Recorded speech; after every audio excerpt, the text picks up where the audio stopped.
Good afternoon, everyone. Welcome to the August 2nd meeting of the Hyde Park Planning Board. Please take note of all the exits around the room in case of a mishap. And now please join us as we repledge our fealty to the Stars and Stripes.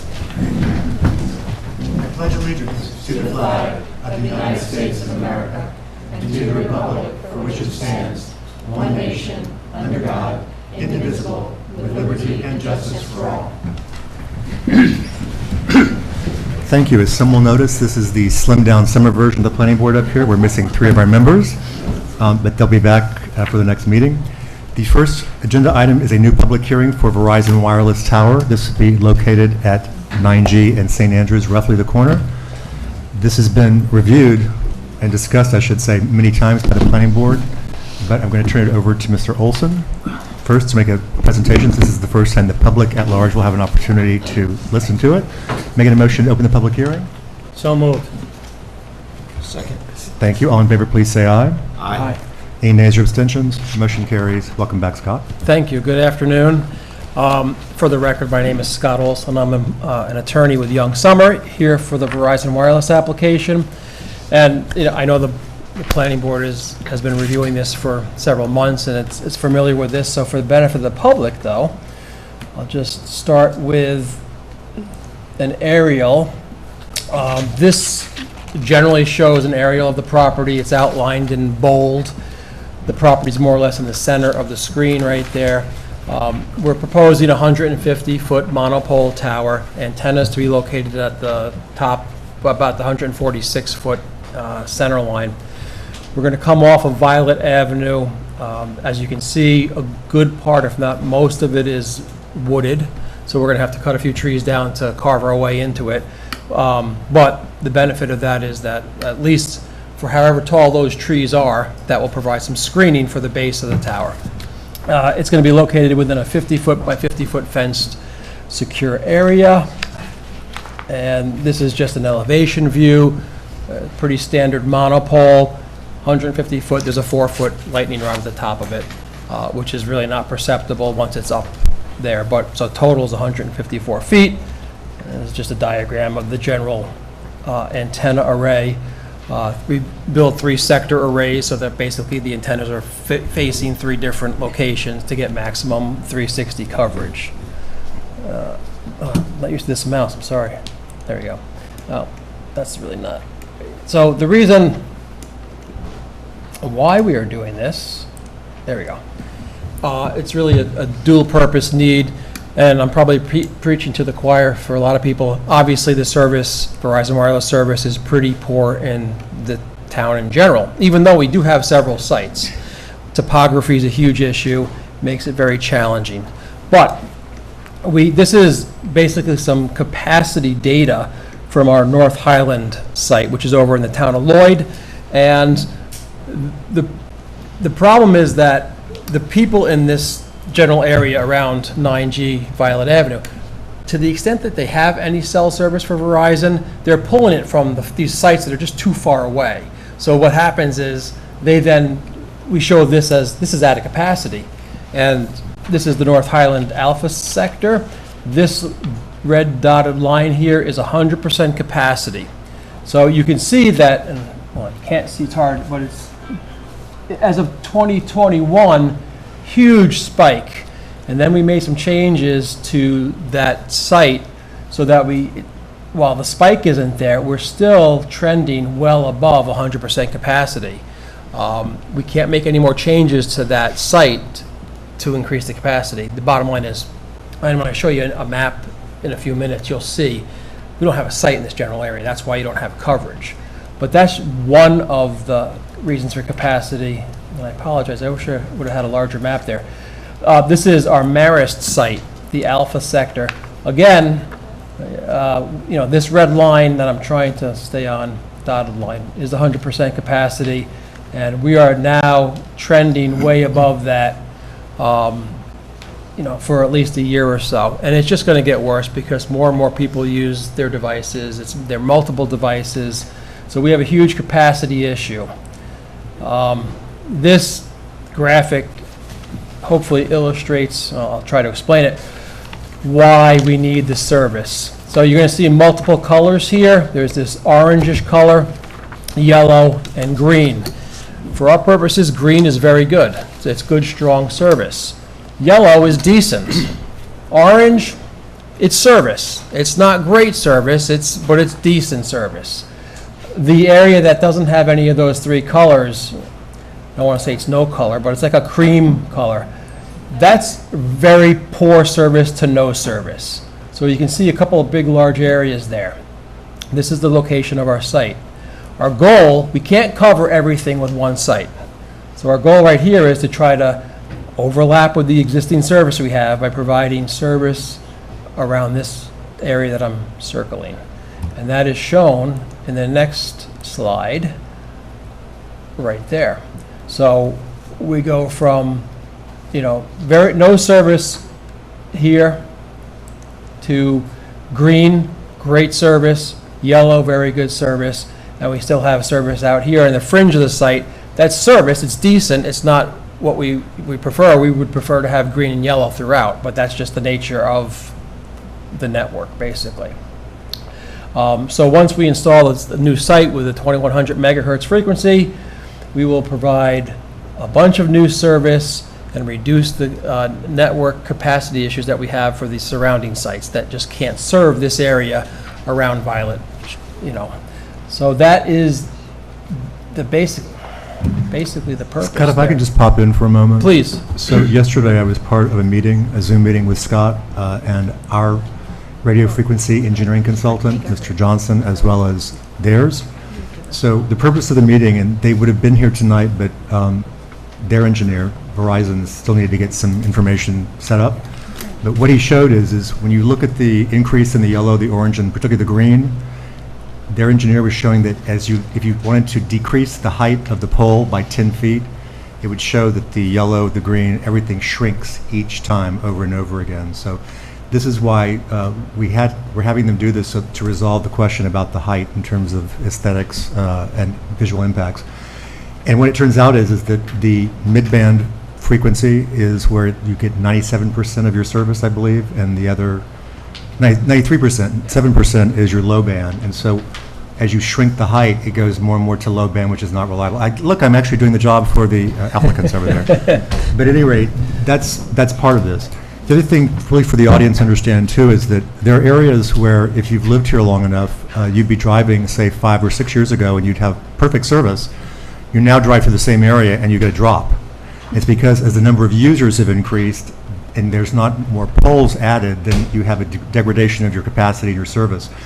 In addition to that, you also have more and more young people now, well, all people, I shouldn't just single out the young. You have more and more people using their cell phones for digital data, looking up research, trying to find things, going online. So that also increases your draw on your capacity. So that's the reason why we've had now, I think this is our third or fourth new tower located here in Hyde Park, because as the population increases, which it has with weekenders as well, I'll say, you have more and more demand on your capacity. So that's part of this. And most of this service comes from the Highland location, which is why we're now trying to locate over here, if I've summarized that correctly, in layman's terms. Let me take it back to you now. No, that's exactly right. And this map actually shows, so this is the existing service right now in the mid-band 2100 megahertz frequency. And there are some circles that the engineer put up, and they're not shown here, but these are what he calls important focus areas in terms of determining whether the tower can be lower. Because when you lower the tower 10 feet, and I don't have that slide here, I'm sorry, but so this is actually at 156, so this is actually going higher. If you saw the 140-foot tower, this orange would shrink pretty significantly. To white or cream, whatever. Yeah, exactly. So remember. you're going to have half of these circle areas are going to be now have no service or very, very poor service where it's just not reliable. And you have residences there, you have highways. It's not vacant land so the engineer, and he will provide that information. He didn't want to rush it, and today he wanted it to be complete. I'll add that the large circle, we can barely see it, but that large circle is actually the Haviland Road area. That's Roosevelt Road. That's a dense neighborhood. Yeah. So service has been degrading down in that area. And to kind of prove it, I went through this morning and tried making phone calls, and certain sections went right through, others just dropped.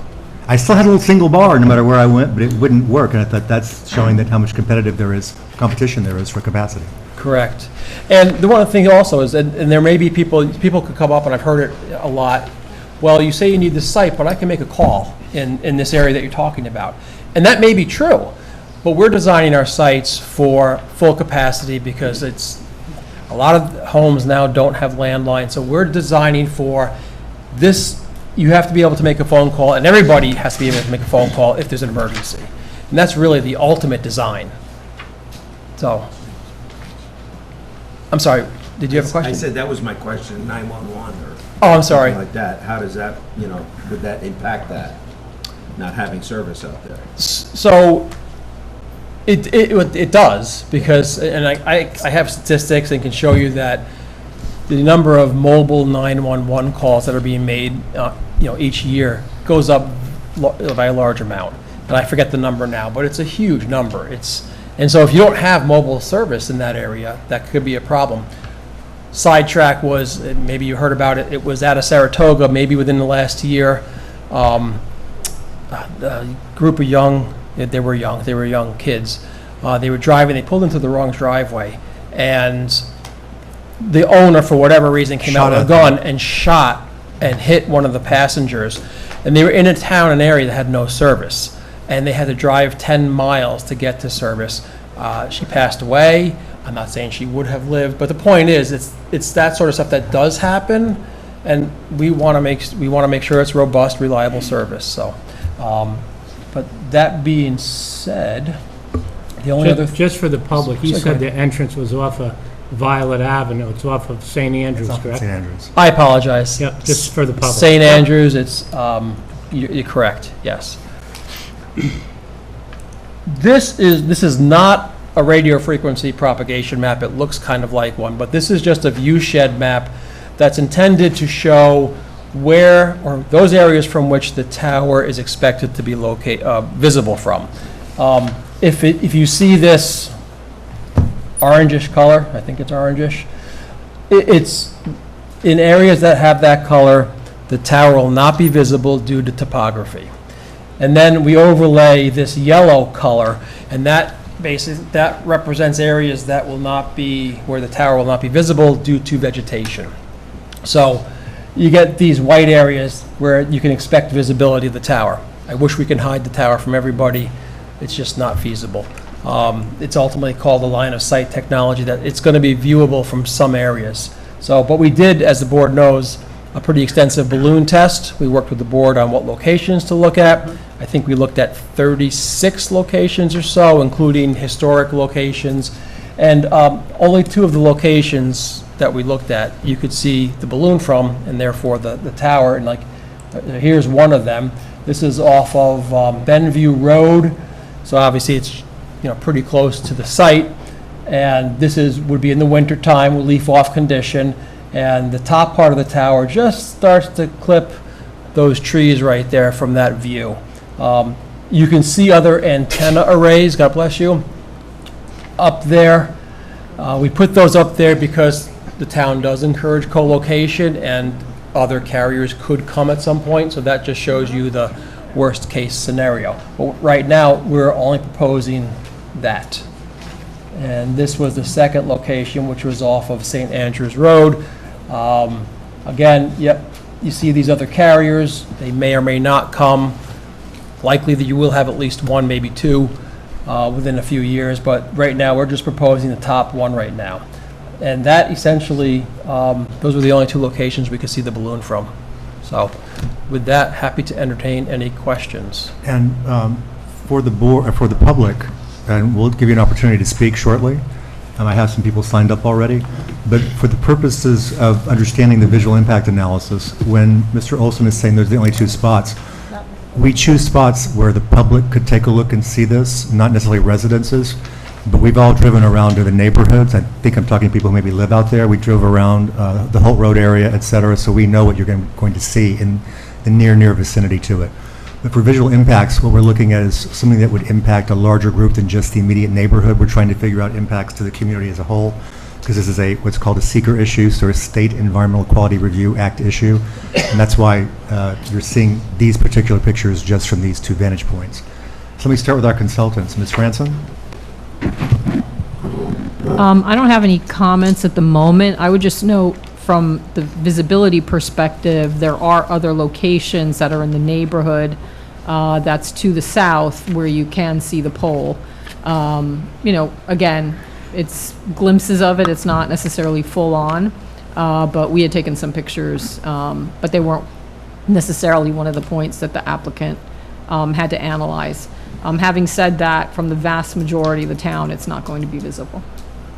And we just got this package, so we'll look at the package to see if it met our other comments from prior memos. Yeah, there are still a few outstanding issues, one of which, unfortunately, they're still working with DEC on the blanding turtle issue.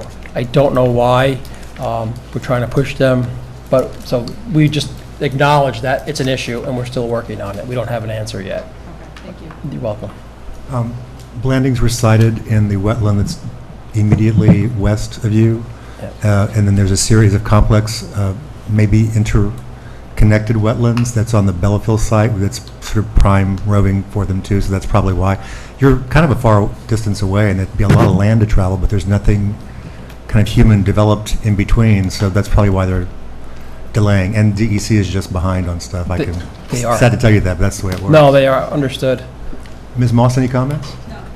Mr. Sotero? No engineering comments. Ms. Polidoro? I do have a comment. Under I'm failing to recall the name of the act, but there is a federal act that was adopted that allows a tower to be increased in height without any further review. It's by 20 feet or 10%, whichever is Correct. more. And so the question that I have for the board is whether you want the applicant to maybe update one or two of the visual renderings. They've already done the balloon test just to show what another 10 feet would look like so that your seeker review covers, that possibility. What you're talking about is having them do a photo sim to add up even more on top of the... Of what it could look like with the as-of-right extension, because that extension would not necessarily come before the planning board. I mean, there are ways to defeat it by saying that, due to some visual impact, it's limited to this height and this location, but I'm not sure if this location would...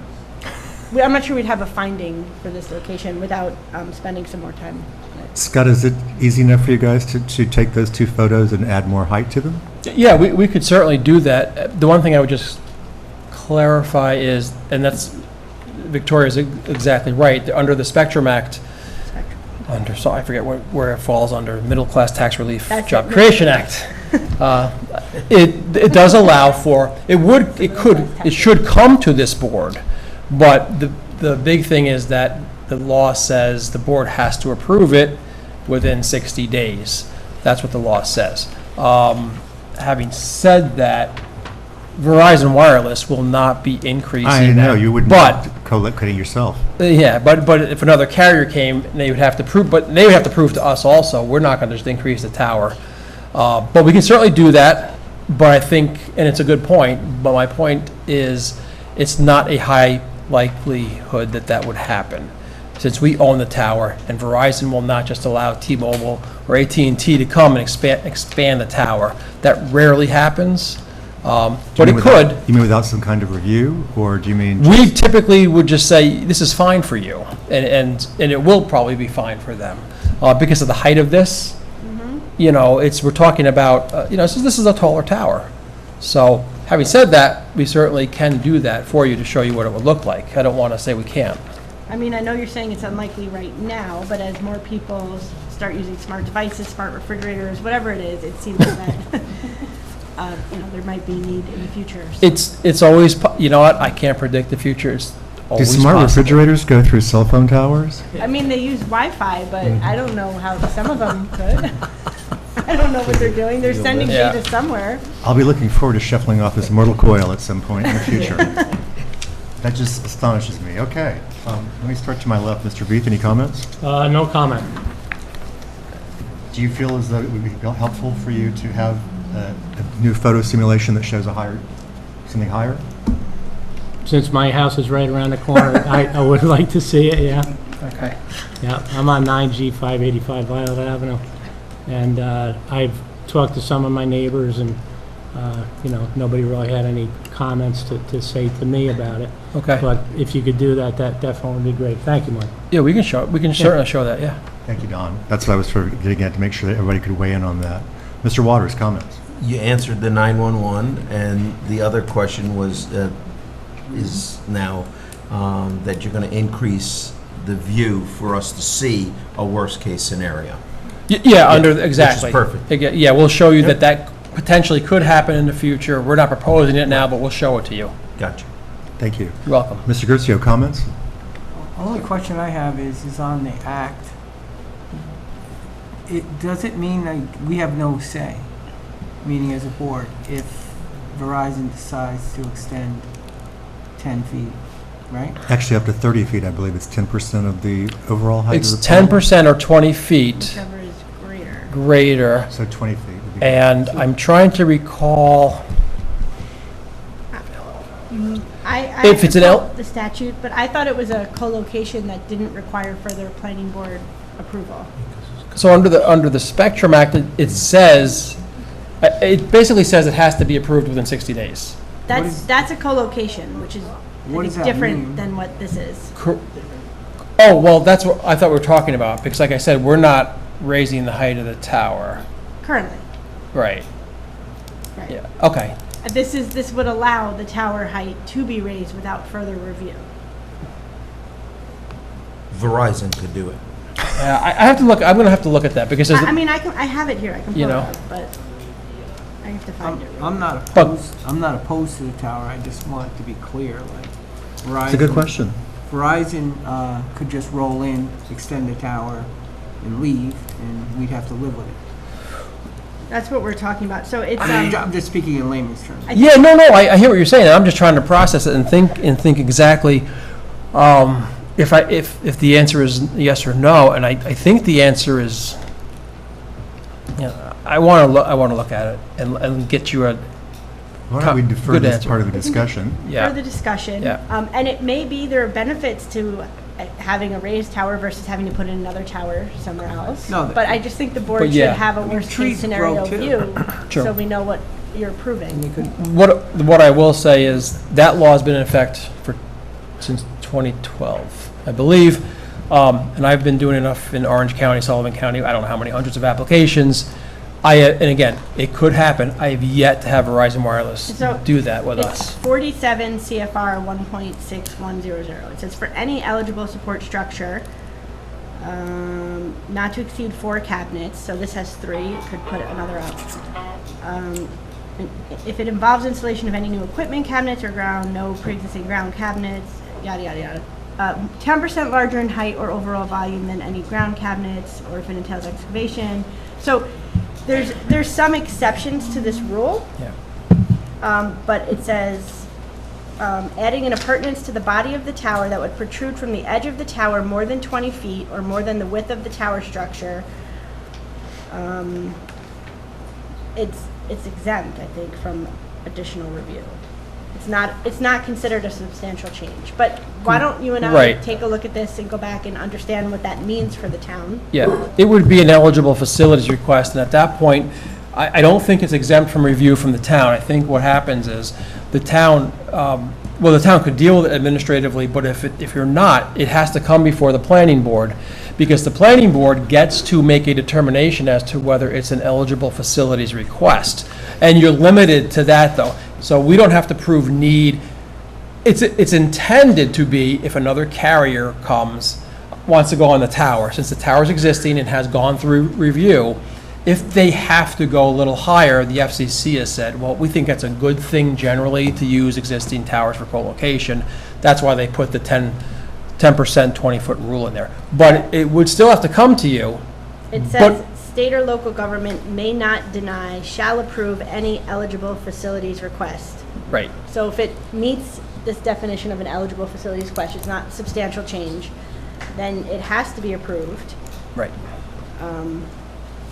And you only have 60 days et cetera. Yeah, So- your jurisdiction is limited under that law. There's no question about it. You have, an application would be made to the board. You have 60 days within which to approve it. Say yes. And, or unless you determine that it's not an eligible facility. If it doesn't meet the criteria of the statute, then it doesn't have to be approved within 60 days.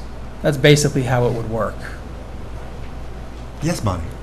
So I just want to, with regard to the balloons, in terms of the methodology, the one balloon was flown at 150, and the second balloon was flown at 160. So in terms of the, another simulation, it will go higher. No one should think that that second balloon was the top. It's going to go higher than even that when you do the simulation, if it's the 20 or Yeah, well, 10%, right? Correct. Okay. Yeah, exactly. The total height of the monopole is 159 feet. That's why it was shown at, when it flown at 160, because that includes the, The width. No, it's Finally. 150 plus the 4-foot lightning well, I'm sorry, rod. I didn't get that wrong. It's 154. My Yeah, apologies. exactly, so Yeah, yes. and That's and a you 409. had the 160 just as a marker balloon to Correct. be able to, right, Correct. okay. Right, and I'm not suggesting another balloon test, I was just suggesting you take Right. what you have and just draw it. a little They can bit. do that because the antennas that are on there are scaled based upon the balloons that were used, so they can do that. The only other thought would be if in theory it was, let's say, an additional 30 feet, Yeah. is it now going to become visible to locations that would be sensitive that it wouldn't have been? And I'm not saying every location, but certainly, the federal sites, so I wonder if another, just again, for informational purposes, whether another kind of view shed map should be prepared, just to get a sense of whether it's now reaching an elevation that it could be visible. I can certainly ask. And I can, Victoria, we can talk, I'm curious because I don't know where things stand in terms of, while that provision exists in the law, we're not proposing that, so I just don't know how Well, much the so- board can look at it. Well, I know you're not proposing it, but it would have to be approved without further review in the future. So I think it's one thing, another option, I know this is town property. Yes. So perhaps the town could, I know you already did your lease with the town, Correct. but this would be a situation where the town could amend the lease with you to say no more than 150 without further review, and then maybe we avoid some of this exercise, but. Yeah, I hear the issue. I can't control the town board, so. No, I understand. So I've got the information, we'll You discuss two can it. confer. Just before I open it up for public comment, I wanted to review a couple of things. We have the response from the Department of Public Works. I believe you received it, obviously, but you're going to need a permit to do the opening. They requested that you amend the environmental assessment form, and it also required DC legislative approval, which I told you at the very beginning. Yep. We got a response from county planning, which was a matter of local concern. I have a note here that the town board may want a gated entry. I know that it's going to be gated all the way, or fenced all the way around, but this was to prevent people from accidentally wandering down there. Yep. We have two members of the town board present tonight, so maybe one of them will come up and speak if that's the case. This is something that Cynthia told me. And otherwise, we've also, for the benefit of the audience, we had asked them to look at co-locating at other areas around. That included the water tower. Mr. Olson has provided information that the DCWWA would not allow that. And there weren't any other good locations that would provide the same service. So before we open the public hearing up, we've gone through a lot of this process ourselves, trying to make sure that this particular site is indeed needed and valid. So that's just where we are right now. So, Mr. Olson, if you'll relinquish the microphone, I'm going to call the members of the public up. The first person I have is, yes? County legislative approval, we've been in contact with them, and we expect that by September at the latest. That's why I told you at the very beginning, because I didn't think it'd be a big deal, but you just need to We get had it that started up. conversation Right. years ago. Right. Thank It was you. years ago. Years I ago. have one more question for Mr. Yes. Olson before he gets up. I just wanted him and I, we can do it afterwards, to confirm where we are with the shot clock, because I did my calculation, but I want to make sure it matches your calculation. I was looking at October 12th, so, I have to look at it. yeah. Just Just so we both are keeping track of it. we should keep track of that. I completely agree. So I will just make a note of that. But, this board has always been very prompt. We tried. So, So, but I'll look at it and we'll talk. I have done in my notes, it's early October, but I don't have the date, so that's how I've been keeping track, it's just vaguely that it's somewhere in that month. So, the first person that signed up to speak is Marta Knapp. Here I am. Up. Hello, I was told this was the one that speaks to the public access the best, so I'm going to use it. First of all, I just have to say that I don't know how many people are aware that microwaves, they're also called radio frequency radiation. That's what cell phone towers emit. This room is filled with radiation from RFRs. And people are like, well, so what? Can't see it, you can't smell it, you can't touch it, but guess what? It's cutting through the DNA of every cell in your body 24/7. I live in the city of Poughkeepsie in what I would call a Bermuda Triangle of cell phone towers. I've got the Spectrum Monster, where Reservoir Square, the circle, Spectrum has a massive tower there. Down the street, Verizon has a massive tower. And Public Safety, not, building on Main Street nearby also has a lot of this equipment. And, you know, I know what a monopole looks like right outside the town of Poughkeepsie Town Hall. They have a massive monopole there, and it just looks like a big flagpole. It's just kind of wide. And I went over, I saw a worker there, I saw the little door was open, I went to see him. He was a white man, and he had all these little white lines on his skin. He showed me his arm. They look like little white pinworms. That's from the radiation that hits him when he goes up to work on these things. I said, how long are you going to be in this business? Don't you think your health may be impacted? He says, I hope to get out. But they have to turn it off when we work on these things. Yeah, well, why does he have little white lines all over his skin? You know, I don't know if you know about the disorders that RFRs cause, but I'll just share with you. Neurological disorders like Alzheimer's, Parkinson, MS, ALS. Is that not enough to say no? Or how about stroke, heart attack, cancer? Yeah, I don't know if any of you noticed, but nobody can remember anything anymore. Even little people, young people whose memories are supposed to be sharp, they don't remember very well at all. And we're talking 2G, 3G, 4G, 5G, 6G's just coming, and isn't it ironic? It's going to be on 9G. Guess what? Those little things, the smaller the amplifier looks like, it looks so innocuous. Those little boxes sitting on a pole, that's 5G. And all of this stuff is bombarding us. You know, there's a documentary called Take Back Your Power, Investigating the Smart Grid, and that's by a man named Josh Desol, D-E-S-O-L. I recommend anybody who doesn't know any of this that I'm talking about, look it up. Also, another documentary that I have not been able to get my hands on called Generation Zapped, Z-A-P-P-E-D, that's all about the microwave zapping the generation. You know, you can go over to Vassar College, and they have a very fancy RFR situation going on there, and the professors, they're falling apart. They're suffering serious neurological disorders. They can't remember anything. You know, do your homework. Up there at Arlington High School, those kids are being bombarded with microwaves. And I don't think it's a very good idea to let big tech take over the whole world. And I don't know if any of you have not heard, but the electric grid is definitely under threat. A book is written, what happens when the the electric goes out. It's not if, it's when. None of this is going to work. Your cell phone tower is not going to work. The cell phones aren't going to work. If you can't plug it in and get electric power, this is all moot point. And what makes you think we have much time left on this planet? And you have to cut down a lot of trees to let this microwaves get. You know, you're talking about that nice green picture over there. Hyde Park is getting less and less green, and as far as I know, we need more green, not less green, or we're not even going to be able to breathe. And, you know, I don't know about you, but I think that there's something wrong when you cannot object to cell phone towers based on your health concerns, because I know that's a law. You cannot say no to cell phone towers, even if you're worried about the impact on the public's health. Doesn't that tell you something's wrong? Because it should. That should be ringing like an alarm. Like, what do you mean we can't object based on this might frickin' kill me and my family very quickly? And is it really good to have connectivity, broadband, high-speed internet? I mean, to have great service. I think most of the people in here that are for it are men because they love gadgets and technology. I'm not trying to be sexist, I'm just making a point. And then you find out, the more you learn about how smart we're getting, the dumber we act. That seems very peculiar to me. And also, you know, I'm reading, you know, I'm listening to the discussion, the attorney, it's very nice to have an attorney explain everything to you.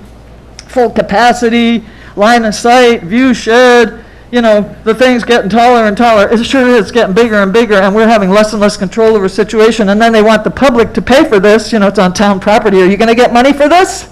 Are they going to pay you for the privilege?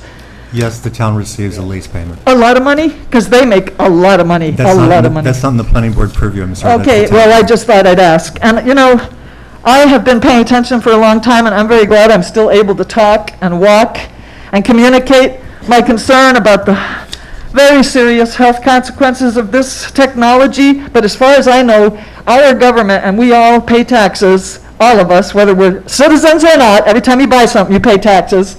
Guess what? We're giving billions of dollars to roll out broadband all over this country and to make new semiconductor chip plants all over this state. Billions and billions of dollars for an industry that is so filthy rich. Verizon, I can only imagine the billions of dollars that they're worth. Why is the public having to pay to kill us? I think there's a lot wrong with this picture, and I'm very glad that you had a public hearing. I definitely know that public hearings are basically held when it's a done deal, but at least you can still say what you think.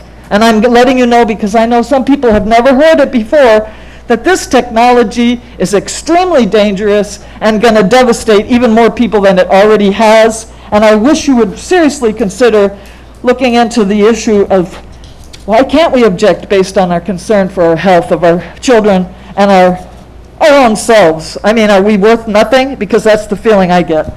Thank you. Thank you for your comments, Ms. You're Knapp. welcome. The next person who signed up is Frank Rowe. Hello, I'm Frank Rowe from 5 Hope Road West. I'm probably one of the closer of anybody that's going to be impacted by the tower. Just the other day, when we had the rain, I had 2 big trees fall from the woods onto my property that I cleaned up, and it's really wet back there, real wet. Every time it rains, you can hear the trees falling. Big trees are falling in the woods. So I'm worried about, we'd say about the increase in the pole, seeing the pole. I'm going to see it probably worse than anybody because it's in my yard. And it's a small piece of property to squeeze that pole back there. I'm worried about the road that's going in off St. Andrews. We got a problem with people with quads that are running all through our woods. And I think when they see the access road off St. Andrews, they're going to use that. And then I'm going to have quads in back of my house running all through that piece of property. And it's like I said, it's not a big piece of property. And I don't understand why it's got to be pushed, you know, into that little tiny area in back of my house. The health reasons, I mean, it's obvious. Resale value of your home, I'm going to drop probably 20% when I go to sell it.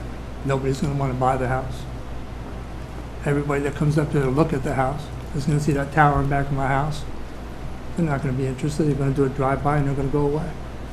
So I'm worried about 5 years from now, not only it'll probably be 200 feet.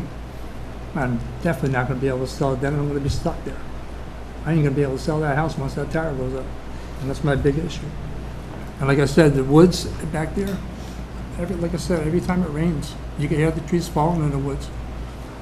I mean, the tower's going to stand up there when all the trees are done. Yes. Thank you. Thank you, Mr. Rowe. Sherry Rowe? I think my husband actually said it all, but I was curious to see how Wait, many trees... if you could just wait to speak until you get closer to the microphone, because we're Okay, recorded. sorry. That's all. No, I'm just curious, how many trees will you be cutting down? I don't know, it's not me cutting them down. I don't know the specific number, but it would be the number of trees within the footprint where the tower is, and then also the gated area. So We must have an acreage amount. it's, I was going to say, do you recall the acreage amount, Scott? I don't, I'm just seeing if we have a tree survey. So the EAF says it's .21 acres of I was disturbance. going to the EAF. Wow. That means now that my backyard will be St. Andrews Road, just about. 0.2 acres, did you say? Bonnie? Right, so 0.2 acres, not 2 acres. Okay. So the site, according to this, the site of the proposed, making sure I'm looking at the right site. The site is 7.82 acres, and the disturbance is .21 acres. And the disturbance would Okay. include the road access as well. so. All right, well, like I said, my husband actually said it all, but is there studies like on, and I know you're looking into the turtles, because we do have turtles in the back, and, you know, we have a lot of birds, since it is, has anybody looked into the birds, and I know this sounds silly, and the bees and different, you know, species that will be affected by the cell phone tower?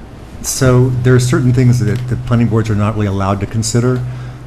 But in terms of species that you're talking about, generally speaking, planning board review is limited to endangered, threatened, and rare species because any development impacts some sort of animal, whether it's a house or anything.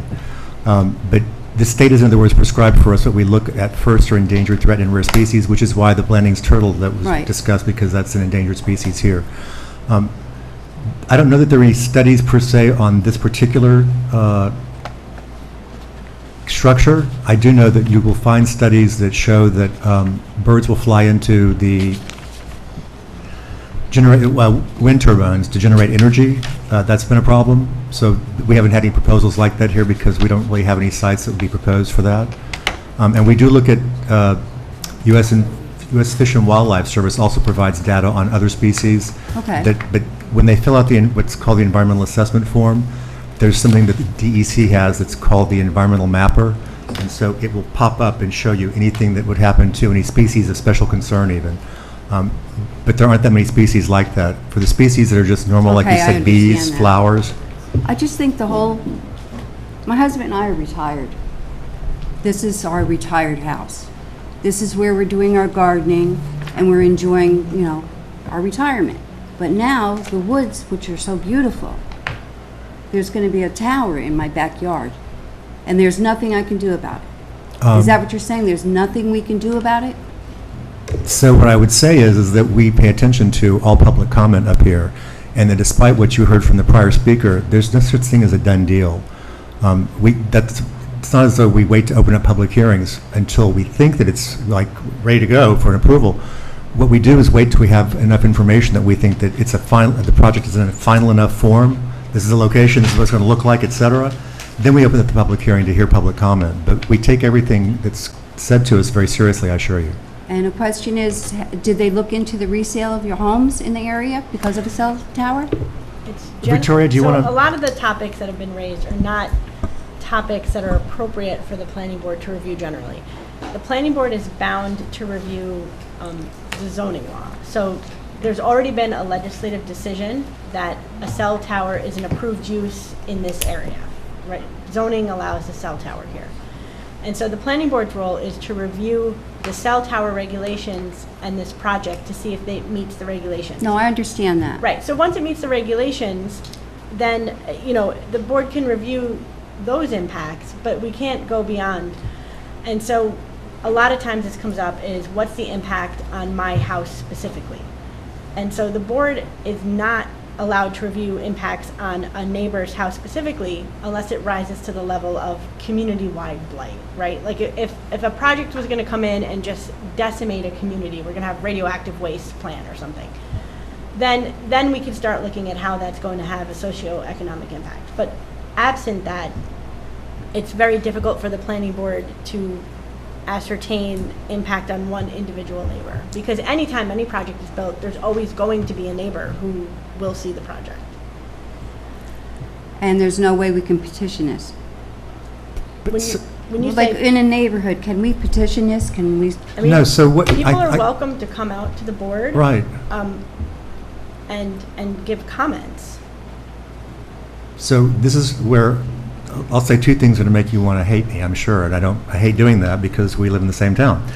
But first, when the zoning is passed, and this is an allowed use, that means that our elected officials who lead us have said, this is appropriate in this area. So planning boards aren't really in the business of just denying applications. We do occasionally say this won't fit into the specific site. That's the justification for denying it because generally speaking, the board, elected officials have given us a document saying, here's what can go where. So we have to follow that. But we can deny it based on specifics of the site, if that makes any sense to you. And that can include impacts to, generally speaking, more neighbors than just one. The other thing is that the best way to always take care of things like this, if you have a property that's next to you that you don't want to see development on it, the best thing to do is to buy it. not everybody can afford to do that, I'm aware.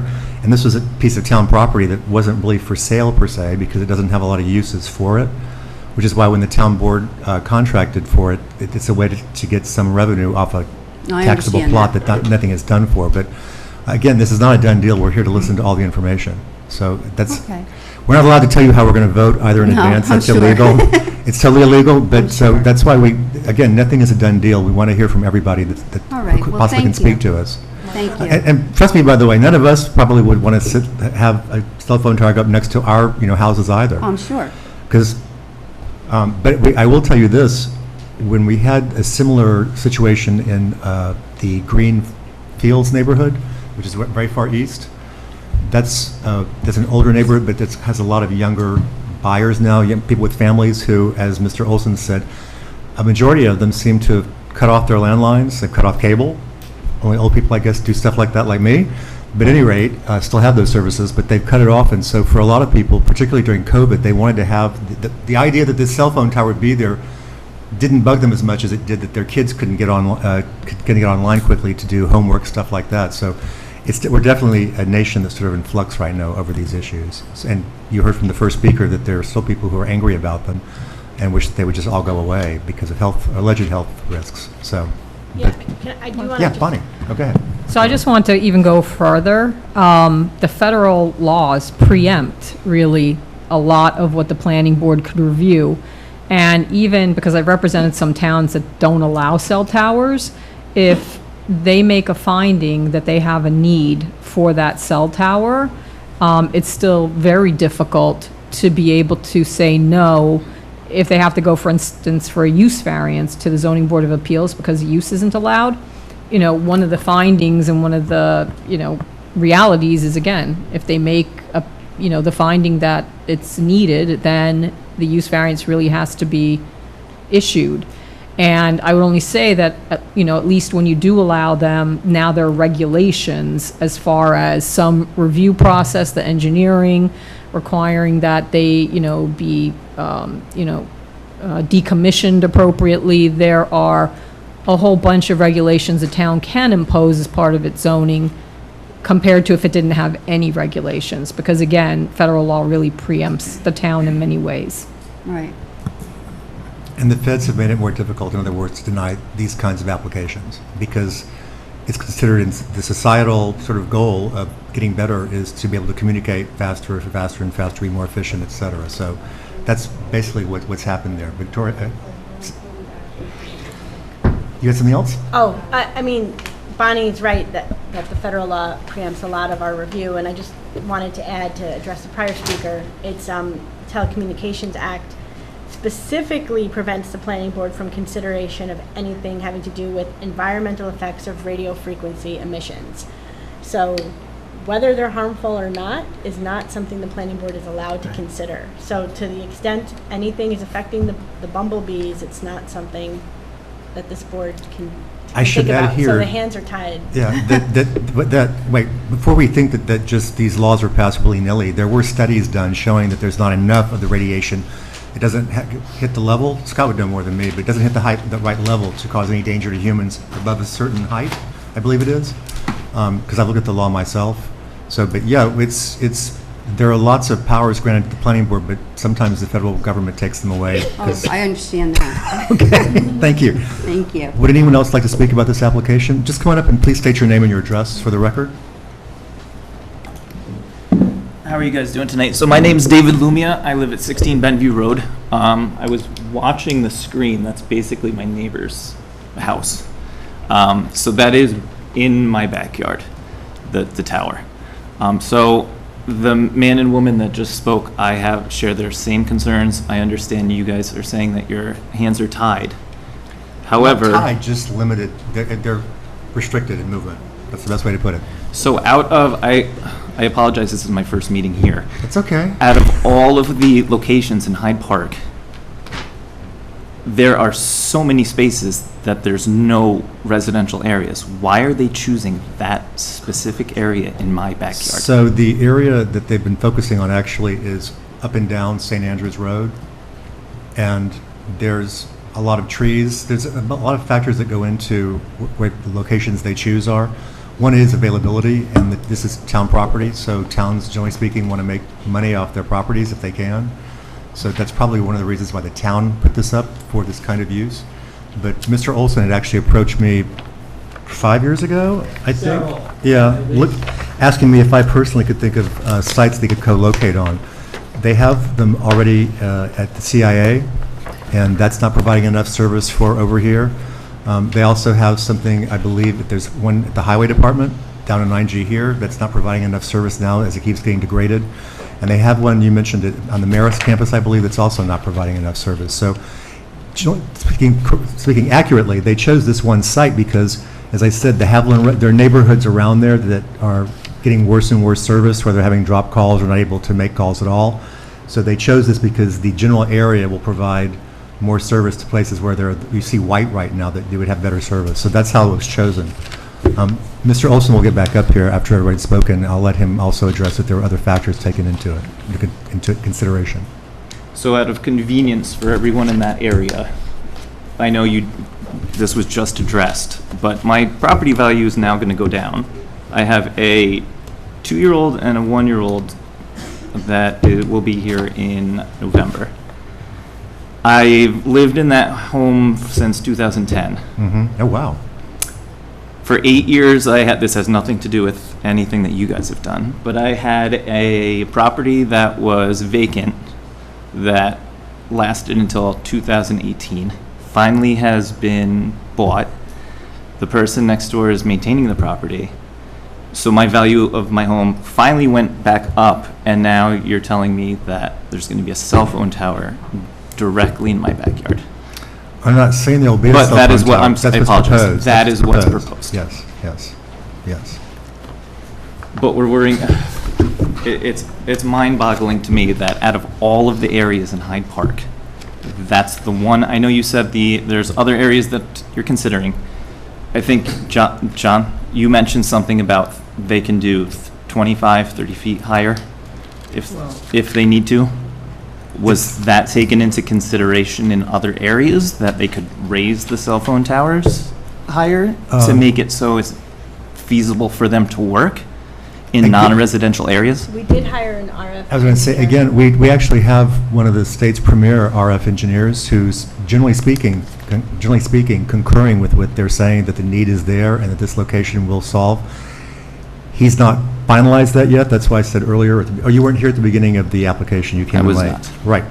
So their engineer and our engineering consultant have conferred. I was in a meeting yesterday on Zoom with Mr. Olson and both of our consultant and their engineer, where he showed what would impact how the capacity would still shrink every 10 feet it got lower, which, by the way, I pointed out that if you're going to have a cell phone tower, whether it's 150 feet or 85 feet, it's still going to be sitting there, right? For those who live near it, it's still going to be sitting there looking like the actual tower next to it. Especially in the wintertime, of course, yes. So, but Mr. Johnson does not want to agree with them, our consultant, until he gets more information, and their engineer didn't have the information until late this afternoon, so that's why they're not here.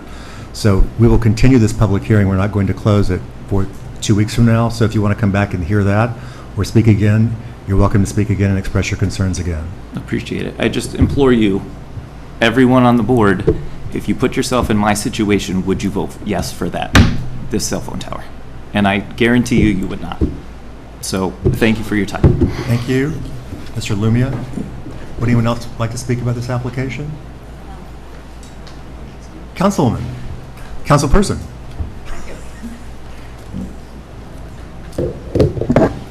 Lynn Ruggiero from River Road and Ward 2 councilperson.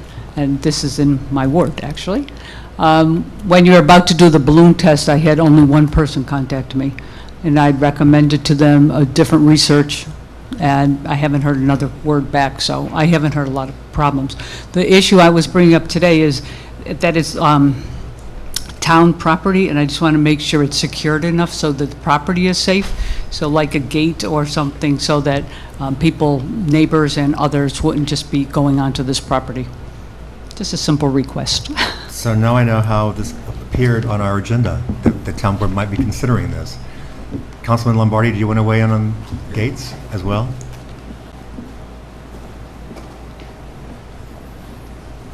Good evening. I'm John Lombardi, Deputy Supervisor and Councilman for the 3rd Ward. A little history with the property. That property's been owned for some time from, the town of Hyde Park has owned that for some time now. And going back probably 5 to 7 years, I would think that that property was listed and they tried to sell it. That's right. The property is problematic to get a buyer for it because the county kind of restricted, since there was like 7 acres or a little bit more, anybody that wanted to look at it was trying to think about putting a duplex or 4 units or 5 units, and there was some type of stipulation, or I think there were some conversations that the county didn't want a lot of activity coming off of St. Andrews Road with a major thoroughfare or driveway in and out. And it is surrounded by wetlands, and it's heavily wooded around the outside perimeter. So when the discussions came up about the cell tower, when we're talking about 2/10 of an acre of disturbance to put the tower on something that's 7 or 8 acres, it's minimal disturbance, and it kind of fits or sneaks in where the trees are. It's probably about the best, less disturbance piece of property that could be had to do something like this.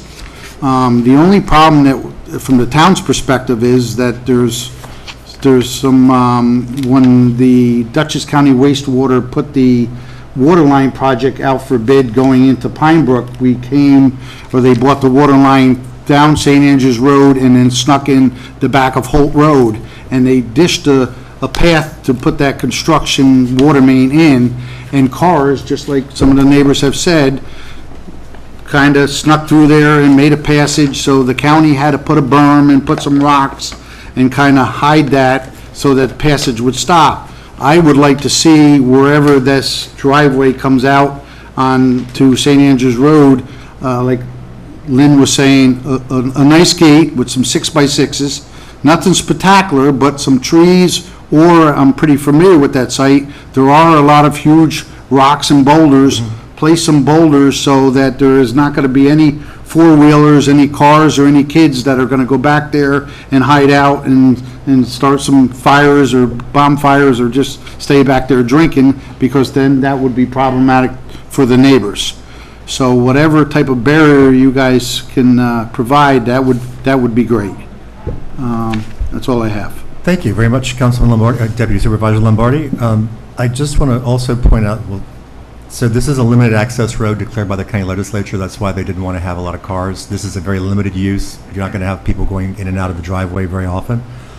So that's why the Department of Public Works seems to have no problems with it. When we looked for Mr. Lumia, we did ask the applicants to look at all other structures in the area in like a 1 or 2 mile radius. They did comply. There were no other structures tall enough, so that's why they had to create the tower that we're talking about. We did list the various receptors, as I said, for when we did the visual impact analysis, to make sure that we knew what was kind of going on. And there's minimal grading, it looks like, on the site, if I recall correctly. Yeah. There has been a suggestion that you make the road more curvy rather than straight. There hasn't been an analysis on that. Ms. Franson did bring up that it's much safer to have the gate at the entrance, right, so it blocks it off, as well as to avoid the direct view. And I'm very aware that while the trees right now would block the view, most of those are deciduous trees, so you would see the tower in leaf-off season, which is half of the year. So that's why I said we are assessing everything. At any rate, I don't have any further comments after hearing from the public. So what we'll do is make an motion to adjourn this to the August 16th meeting? Is that enough time? Is there anyone else on the list? Oh, would anyone else like to speak about this application? Yeah, I thought, I asked. I just have a question. Oh, please, wait. Come on, No. you have to You come must up- come you up have and to speak come into the up to the microphone, mic. sorry. Sorry. No, it's just, we're recorded. And please state your name. Christy Cornell. Christy And Cornell? I live at 641 Violet Avenue across from the SPCA. Right, I know where you are. How far is the closest house from the tower? Anybody? Michael, People is there any pluck way that the public can get a copy of? And what's that in 81? meters? Is that a quarter mile? Michael? Yeah, but it stipulates under Okay. federal regulation that all houses have to be at least a quarter mile Quarter a mile? from the tower. Yes, I have it on my phone. We'll let that Okay, we'll have them address it. Thank you. That's federal law, you said? Yes. I've been in that neighborhood for 45 years and my family before that. And my other family lives on Bedview. So that's not something that any of us want from it. I talk to everybody in the neighborhood. And you have a whole shelter of animals across the street. Thank you, Ms. Corno. Would anyone else like to speak about that? Come on up. Just make sure the microphone's closer. I couldn't hear you all the time last time. I'm just curious if you could, I know certain houses in the area that are closest to the tower get notifications. And is there any way we can expand that, maybe bring more people in? I mean, the tower's gonna go up and you're gonna have somebody that lives 2 blocks away from me. We can't require more, no one's going to get any additional notification at this point because the notices have been sent out, but you guys are more than welcome to knock on your neighbors' doors and send out the notice. Okay. Email the notice. We are gonna get notified when the next meeting is gonna be here, though, No, right? The not, next not, meeting- not in the mail. The next meeting is so our meetings are the first and third Wednesdays, so the next Okay. meeting will be in 2 weeks. So when I said adjourn this We're not to... continuing this 2 weeks, are we? said September 6th. Oh, that's right. I'm sorry, September 6th, not August, to give everybody more time, because they have to amend the EAF and do some other stuff. So the next opportunity to speak will be September the 6th. Our first Okay. meeting in September. So I can go around, maybe get some more chairs back here for the next meeting? There's a big pile of chairs over there. If we have more people to speak, I promise you we'll put all the chairs out. Good, maybe I'll bring some too.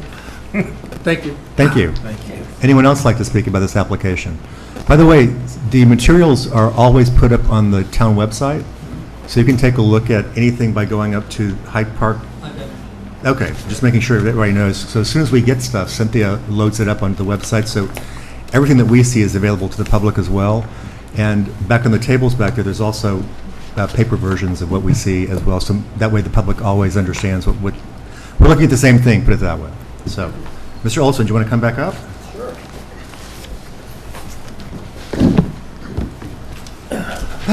Thank you. Briefly explain why you chose that particular location better than what I could, or do you think that I mostly said everything? Well, no, you did a very good job, but I'll use some of this props here.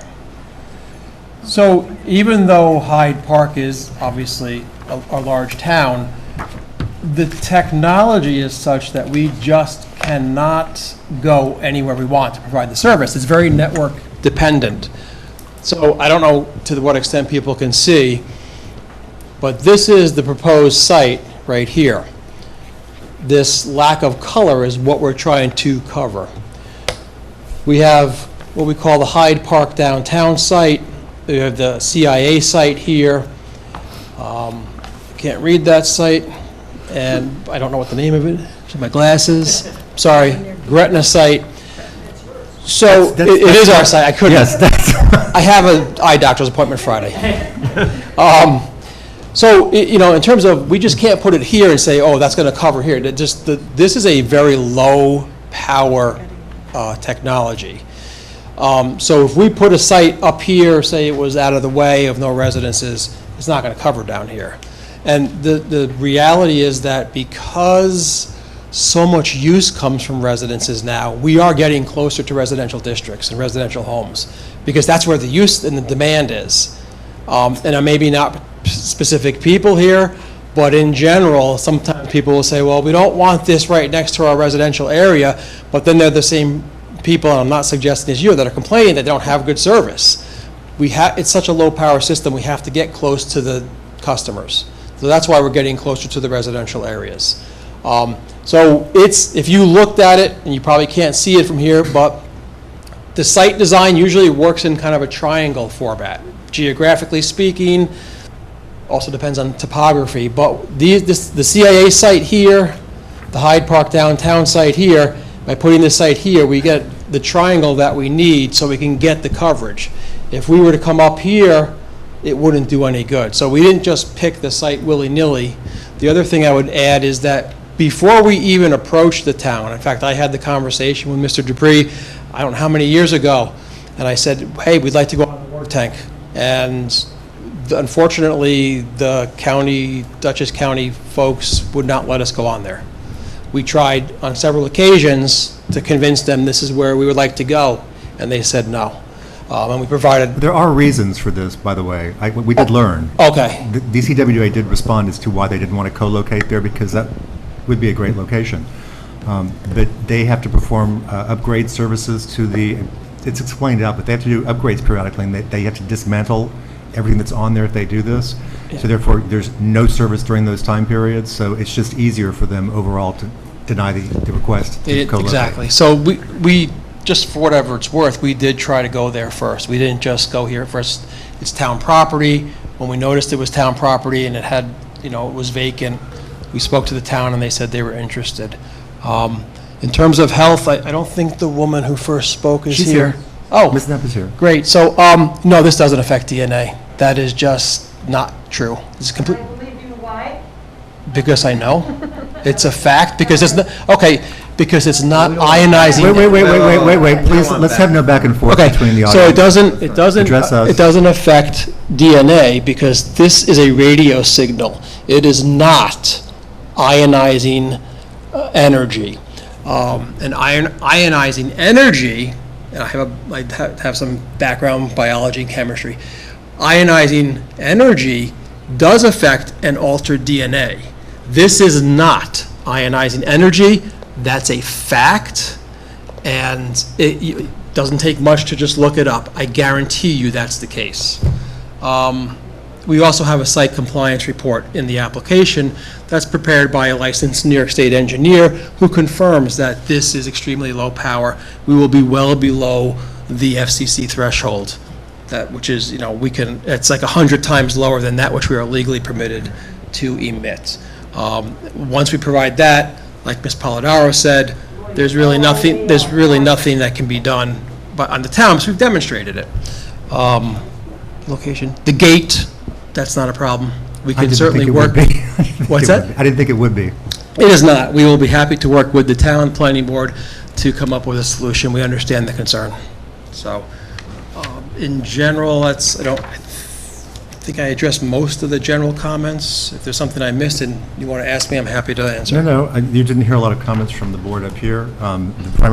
Mostly what you heard from up here is, can you make it so that you can change your visual impact with PhotoSim to show what the higher amount would look like, which I know that your assistant over there has been going, or not assistant, but your coworkers have been going, yeah. Yes, we will provide that information. So, and is it okay with you if we adjourn this to September 6th, or do you think you can get us new It's stuff quickly? fine by me. I have 4 meetings that night, so someone will be here. Luckily, 3 are in Wappinger. As I say, so it's easy to kill. Yeah, so someone will be here. Okay. I don't know who it will be. It may be me. I may be in Wappinger. Yes.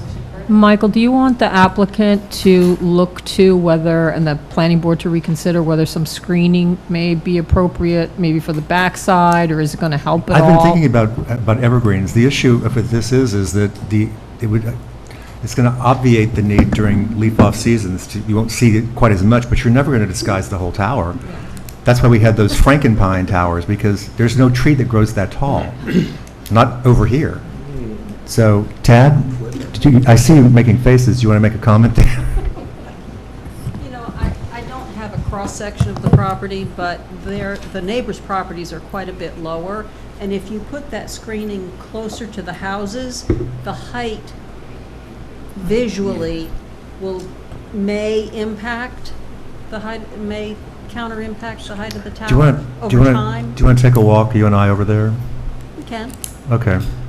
Yeah, at least, some of the equipment, other things, at least at base, it might mute and dampen the appearance at least. I'm never going to hide the entire house. No, you can't. But it might help over time. But it's also we require screening between residential and non-residential uses, and this is a non-residential use, sort of, meaning there's no one living there. So that is part of our code. But I think we need to actually go and do a physical site inspection, just kind of to see. We could also ask the applicant to show you some camouflage techniques. I mean, as you said, the Frankenpine always looks a little funny over deciduous trees, but a water tower, or, I don't know, perhaps there's something else the board hasn't considered. That's a pretty, it's a pretty tall structure. And we have done, we do tree towers. We would never do one at 150 feet, because then you get to that, It's a stabilization issue, I think, you isn't know, it? it just doesn't look right. It looks Well, it's going to look fake as well, what it but I mean, looks. the stabilization is difficult. Right, and if you do a water tower or a silo, we've done those before, you're kind of increasing the visibility in a sense, because you now have a silo bigger structure structures. that's got to be 30 feet wide or something. Again, maybe. Sure, but I don't know, in a rural area, sometimes a water tower is just part of the landscape. Would it be easy for us to find where the .2 acres of disturbance would occur? Yes, in fact, it's probably in the plans, That's what I thought, so. and usually what because it's going to be basically, Sidewalk? Can you stake it out, just in terms of helping, if a couple planning board members go to check to see what's there? yeah, I don't see why not. If you can just plot the four corners of that area, then some of us will do a site walk. And normally we would ask you for permission, but actually the town owns it, so we'll ask the town board for permission. Maybe what we can do is I can have them stake like the center of the access driveway, and you know that it's going to be about, Right. 12, 15 feet on Yep. each side. So we'll do that, and then you can find it, and then we'll do the corners of the lease, of the fenced area. Does that work? Yep. On each side? How wide is your access? The access road? No, that'll be the center line, It's That- The center line of it, Okay. I'm sorry, yeah. the 4 points of the So just utility. let us know when it's happened, and we'll get out there. I'll Will invite do. everybody who wants to join us. Given this, do you want to push the hearing back further to the second meeting in September? Remember, you're getting close to the shot clock then. Well, they will extend it. It's a good question. So where are we at? Well, it's second now, so we're looking at, We have the submission deadline, which is a few weeks before the meeting. and 3 weeks? 2. 2 weeks, that's what I thought, okay. Yeah, but his engineer was right, he actually submitted the stuff this afternoon, I believe. He was, Bill needs to review I it. saw it, and we wanted to take more time. I Oh, didn't that's have right, I remember, sorry about that, I Yeah. do remember that, right. That's okay. So what is it, be the second? It would be the 20th, if you wanted to. Let's do that. Okay. Let's do that. My client will yell at me, but let's do that. May I get a motion to adjourn the public hearing to September 20th? So moved. Is there a second? Second. Second, I'm sorry. This is what happens when we don't have our regular board members up here. Any further discussion? All in favor, please say aye. Aye. Any nays or abstentions? Motion carries. I'll let you know when it's staked out. Yeah, and well, you don't live anywhere near here, but if you want someone to accompany us, just let us know. We'll work out I a will. plan. Yeah, I'll let you know if we're going to have somebody join you. Okay. All right, thank you.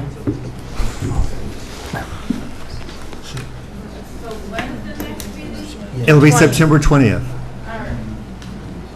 Next item on the agenda is also a new public hearing for the Culinary Institute of America. The applicants are seeking site plan approval to actually make a considerable aesthetic improvement to the existing stone walls and fence that are there now to produce some really attractive fences. Do you want to call this up, Mr. Sloan?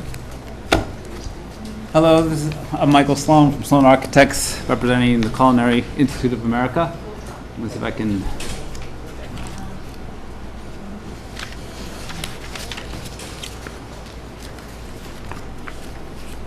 I think I'm realizing I need glasses for faraway seeing now, too.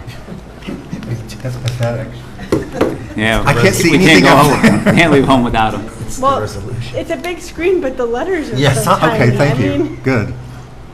But Michael's looking at them, he can read it. I couldn't see a thing from there. Architects have bad eyes.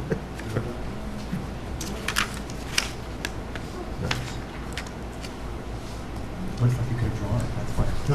Yeah. That might be.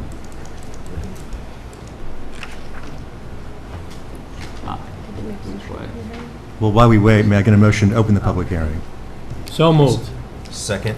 All in favor, please say aye. Aye. Any nays or abstentions? The motion carries.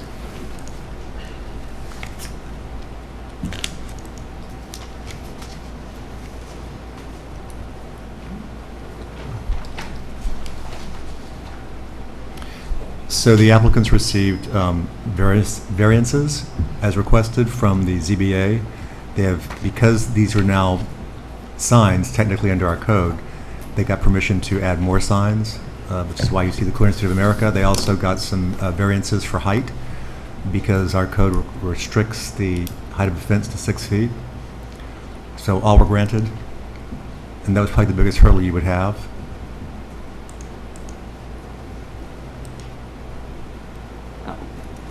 There. Figured it out. So, welcome everybody. Thank you for letting me present. So, what we're proposing at the Culinary Institute is new entry gates for the campus. Currently, right now, there's the well-known Hyde Park bluestone stone walls that currently go along Route 9 there, and on the south entrance, there's just the culinary sign with one light on it. What we're proposing is to substantially make a much better visual statement for the campus itself.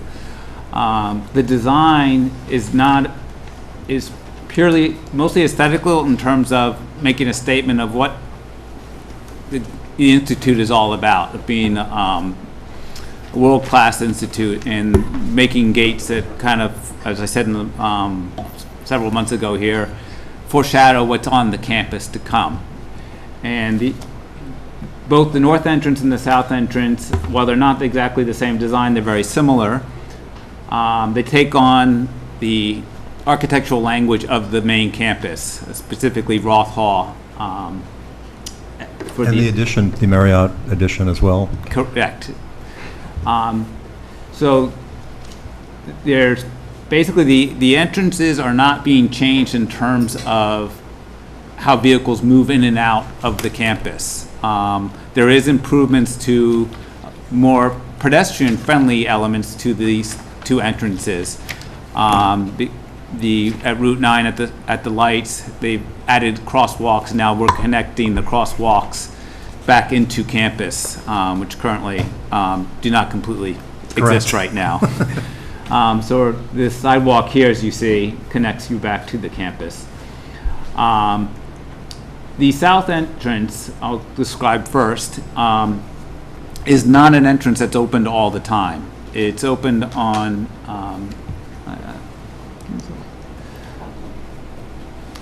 during operational hours, and when it's not in, during those hours, they currently put up sawhorses and block the entryway.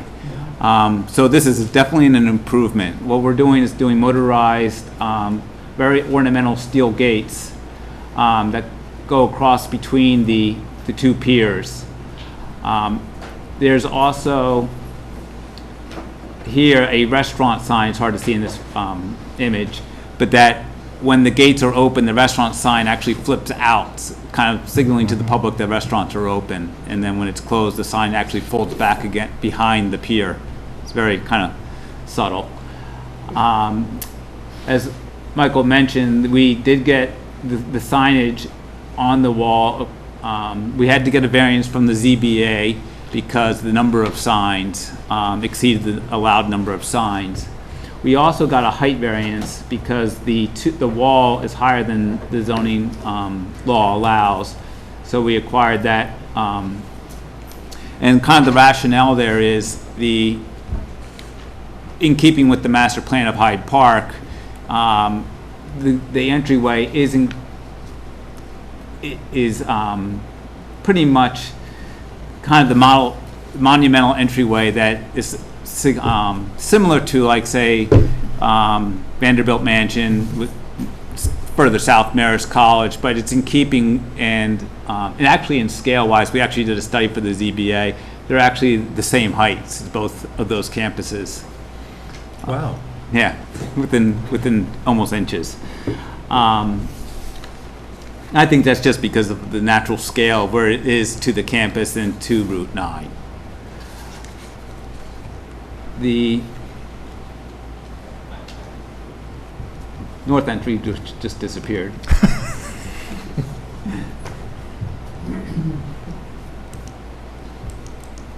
Technology. Broken. Looks like the south entry, right? Let me exit full screen. There, that works.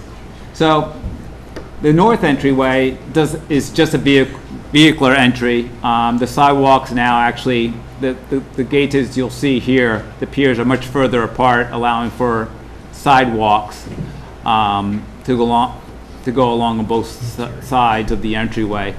The road itself, as I mentioned before, is not changing at all for the DOT entryway. Again, the elements of and this is why I like this rendering. The elements, you can see Roth Hall in the background. The cupola, the copper tops are in keeping with the towers on Roth Hall. The coins, the brickwork, even getting down to the water-struck brick that actually matches Roth Hall. And the limestone bases and coins. Currently, we show a center pier here, and right now it's showing a sculpture. This will not be the sculpture that will be here. In the actual submission, it's just a dashed box because this Culinary Institute is commissioning an artist to come up with a design for that. So that's not part of this presentation. As you see in the background, there's an existing gatehouse for the campus security that is stationed there. We're actually pushing that further to the west to allow more cars to stack up to make sure they're off Route 9 for when there is a larger event on campus. And there will be a security gate that the guard can lift up for access, and there will be card access for people that actually work on campus or a student that has card access. Go back to the actual site plans. So in terms of the site design, we did make improvements to the entryway. At the south entrance right now, when somebody drives in, they have to do a very tight 3-point turn. And hopefully they don't back out into Route 9 if the gate is closed currently today. We've actually created a turning point on Belgian blocks so that the car can actually turn around if the gates are closed and then when they actually turn in. So it's much safer now. We do have lighting. There's full bollard lights at the 4 corners of the turnaround, so cars know when they're getting close to the turnaround point. The lighting for the entryway is going to be, there's little black dots here. It's shielded landscape lighting, LEDs, at warm, very warm light, so 2700K. Lighting, kind of a soft park-like setting of the culinary sign itself, and just making the piers and the copper cupola glow. So it's very subtle lighting. It's not very bright. As I mentioned before, the sidewalk now extends all the way back into campus here. Coming down to the up to the north entrance, I should say. Again, keeping with the sidewalk is now going to extend all the way back to this crosswalk to an interior campus road. This sidewalk just brings you to the parking lot here. The current gatehouse is right where the cursor is here, and we'll be moving it back about 2 cars to here. We can't push it any further because that's where the exit for this existing parking lot is. In front of the wall, in both the north and south entrances, there's going to be planting beds for annual flowers, so they'll be changed out. There won't be permanent flowers there. It's kind of beautification of the entryways. That's pretty much the project in a brief description. That wasn't so brief, but it was very detailed. And it actually, I was looking back at points you made back in May 3rd, and you hit every point exactly the same, even in the same order. That was really good. So, your term back then was, it's a foreshadowing of the architecture you'll see on the inside. That was your specific term. So, at any rate, comments from consultants? Anybody? I mean, the only open issue for the board is what that sculpture is going to look like. Open issue for me, too. Right. So, I mean, no one has any idea? So we have a resolution prepared, and basically it's, Mr. McEnroe. How are Yes. Is this on? Yes. Yes. My name is John McNamara. I'm the Senior Director of Facilities for the Culinary. And to answer the question, we don't know. We sought the services of an artist that we used out in our California campuses. And so between he and Dr. Ryan, they'll come up with something creative. But right now, the plan is to build the gates as you see them with that center pier and the artifact at the top to be determined.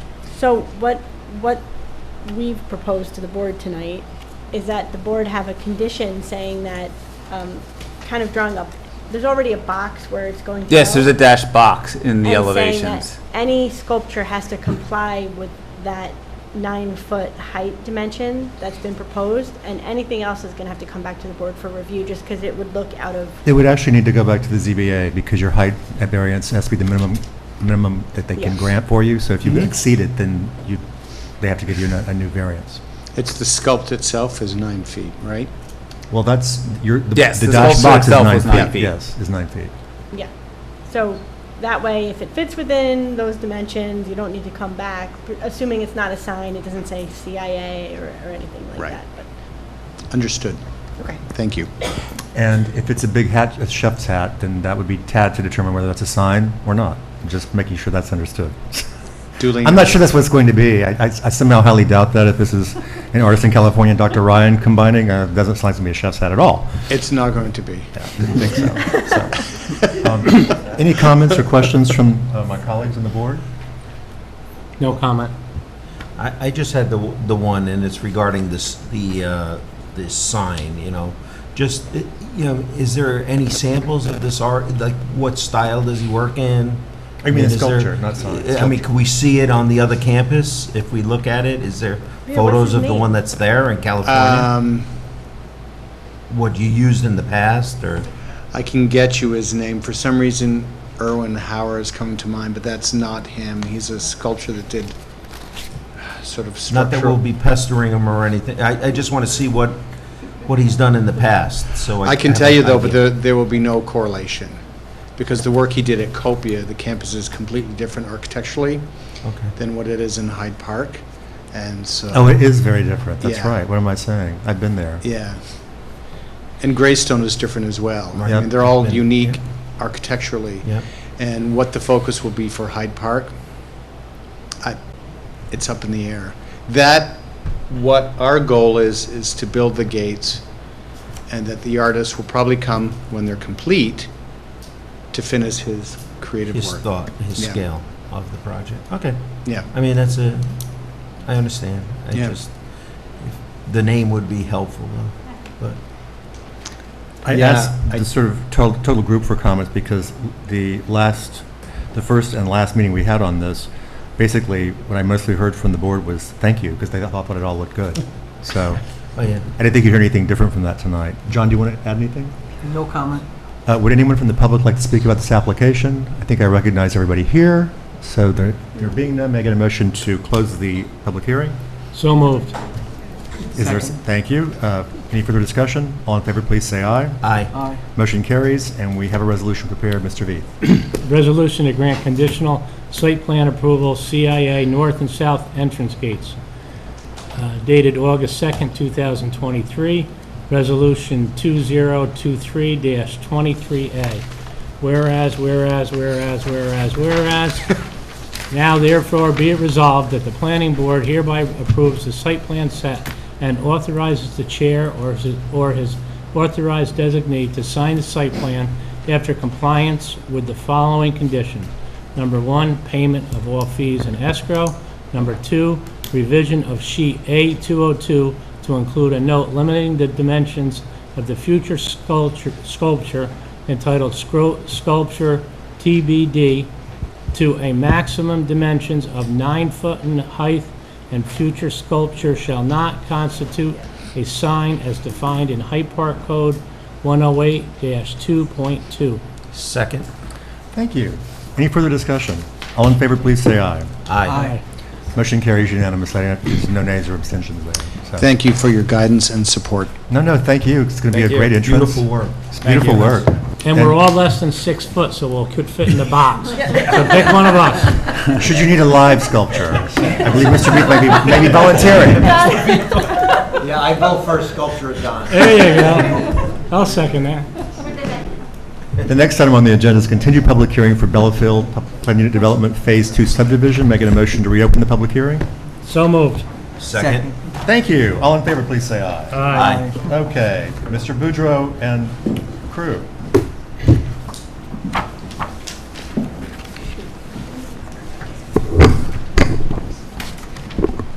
Okay, so good evening, everybody. Thank you very much. This is for the subdivision plat.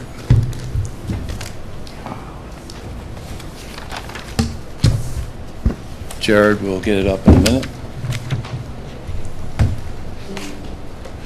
This is for our construction phase 2A, 12 townhouses. Yeah. No, subdivision. This is the subdivision. This is subdivision. Yeah, but subdivision for phase 2A.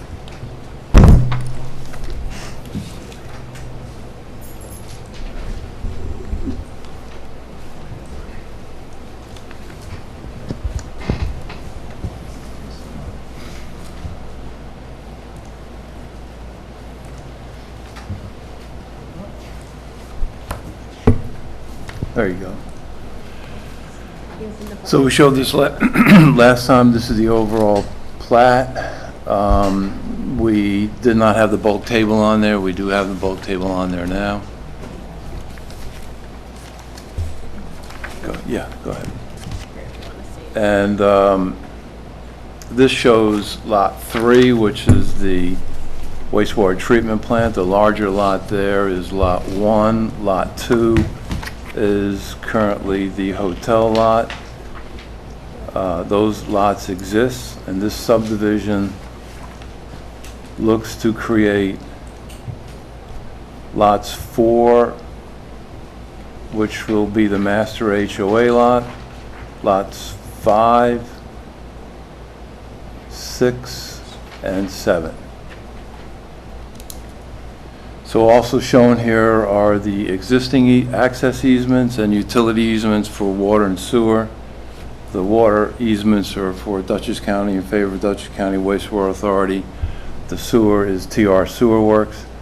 And there are existing access easements, which we do show, but of course the master HOA will provide access to member lots. Anybody that fronts on the master HOA parcel will be a member and therefore has rights to use it. And that's subdivision. Thank you. So last time we were still missing the chart. Yeah, That you filled. You filled it in. So let me start over again with our consultants. No comments? Didn't think so. Mr. Stero? We had asked for, one of the concerns the last time was just to make sure that the water and sewer lines that were shown on the on the final development plan were, in concert with the easements that are shown here. So I had asked Chris Laporta to just send us a overlay of the subdivision map with the water and sewer, preferably colored, so we could see. So we did get a map. The water and sewer weren't color coded. It's all black and white. It's pretty hard to see. Chris, and Larry said that they had coordinated with Labella on this, extensively. So I don't think that we need to check anything further. I mean, if they've coordinated it, Ted is also color coding the map with water and sewer lines blue blue is water, I think green is sewer, maybe. And stormwater line. She's looking at a lot of stuff right now still. But that's not the subdivision. Right, That's sorry, but something else. So that was, I mean, that was it. Michael had sent around an email, today and asked something about gas lines, I believe, but, gas lines are, I don't think there's typically easements on gas lines. Those are just owned by, Yeah, there's easements, but it's not, it's just paper easements. kind of a blanket easement, right? Yeah, exactly. So Central in our Hudson. agreement, they listed, and I kept asking them, do you want it on a map? And they said, we don't do that. So it's then they take that agreement and they file it, so it's filed against the property. I mean, it's hard for me to read, the smaller map, but are the easements labeled, like water easement Yes. 1, water easement 2, sewer easement 1, sewer easement 2? I'm just thinking, I guess Okay. I've done some plats before, both on my own projects and like reviewed somewhere, and I don't know that it's applicable here, but like usually, not like usually, but we would list, sewer easement number 1, who the grantor is and who the grantee is. I don't know if we. That's, we had a conversation, Larry, about this, I think it was back in February, about identifying all the easements, the grantor, grantee, and, what easement it was, maybe doing an easement graph. We don't need that for sketch, but I think we do need that before we get. It might be to- helpful, especially as you I move agree. through, I agree. into the future phases, just to, And it'll be a running just have list. a running Yeah. chart, right? Yep. You just keep, Yep, updating. I it, so. agree. Right, like Okay. for instance, the wastewater getting to one lot. It's coming from the Sewer Works Corporation, but it might be going over the master HOA lot before it gets to this individual townhouse lot. So, Yep, it makes sense, I agree. and then I there's agree. also cross-parking easements to the extent we need them between the Okay. lots. Okay. Street lights, I don't know how you're handling all of that. So there was also a change in access. I don't know if this is addressed on this map, that's why we need that overlay. Originally, you had the easement for the hotel, access easement in one location, and then I think when you built the road, it actually moved. No, I think it appears to move because there's so many overlapping easements. It only appears to move, Yeah. okay. Because there's the sewer and the water easement and the access easement. Okay. Did not move. Would we also want them to list the blanket easements and what they're for? Just- Yes, it would be very helpful, where each blanket easement is, who it's in favor of, and what rights it grants. I can do that. So basically, this is a master easement list. Yes. Yes. And the applicant was going to provide an easement chart. That's a much better way of putting it. I just was trying to think of what to call this, and that's And what this also a is. narrative on timing of recordation of each of the easements, because some have to be superior to the others. That's right. Okay. Easement attorney. Yeah, this section here is very manageable. Instead of taking that whole phase 2, we got nice little manageable section. Anything else from the consultants? Mr. Garcia, any comments? No. Mr. Waters? Not at this time. Mr. Veith? No comment. Would anyone from the public like to speak about this application? There being none, so we have a resolution prepared to re-accept for sketch tonight. That's Mr. Garcia's resolution, but first, when do you want us to adjourn this to? September 6th or September 20th? It should be easier. Usually, because the next step for you will be coming up with preliminary plat, right? Do you want this, do you want the list, the master easement list before they submit for preliminary, did you say? That's what I thought. I can do that, yeah, so the 6th is fine. Okay. So may I get a motion to, well, first let's let Mr. Garcia read the resolution. Resolution to re-accept for sketch Bellafield Final Development Plan Phase 2 subdivision Resolution 2022-28B, whereas the applicant T-Rex owner Hyde Park LLC has submitted a application for subdivision approval in connection with its approved final development plan for Phase 2 of the project, formerly known as St. Andrews PUD, now known as Bellafield, to construct a mixed-use residential community, including 24 buildings consisting of 12 townhomes, 18 buildings consisting of 224 multifamily units over commercial space, 120 loft apartments over commercial space, a clubhouse over commercial space, a sales office, a multi-tenant commercial building, a 2-story parking garage, and associated site improvements, including maintenance buildings and partnered parking on property located at 15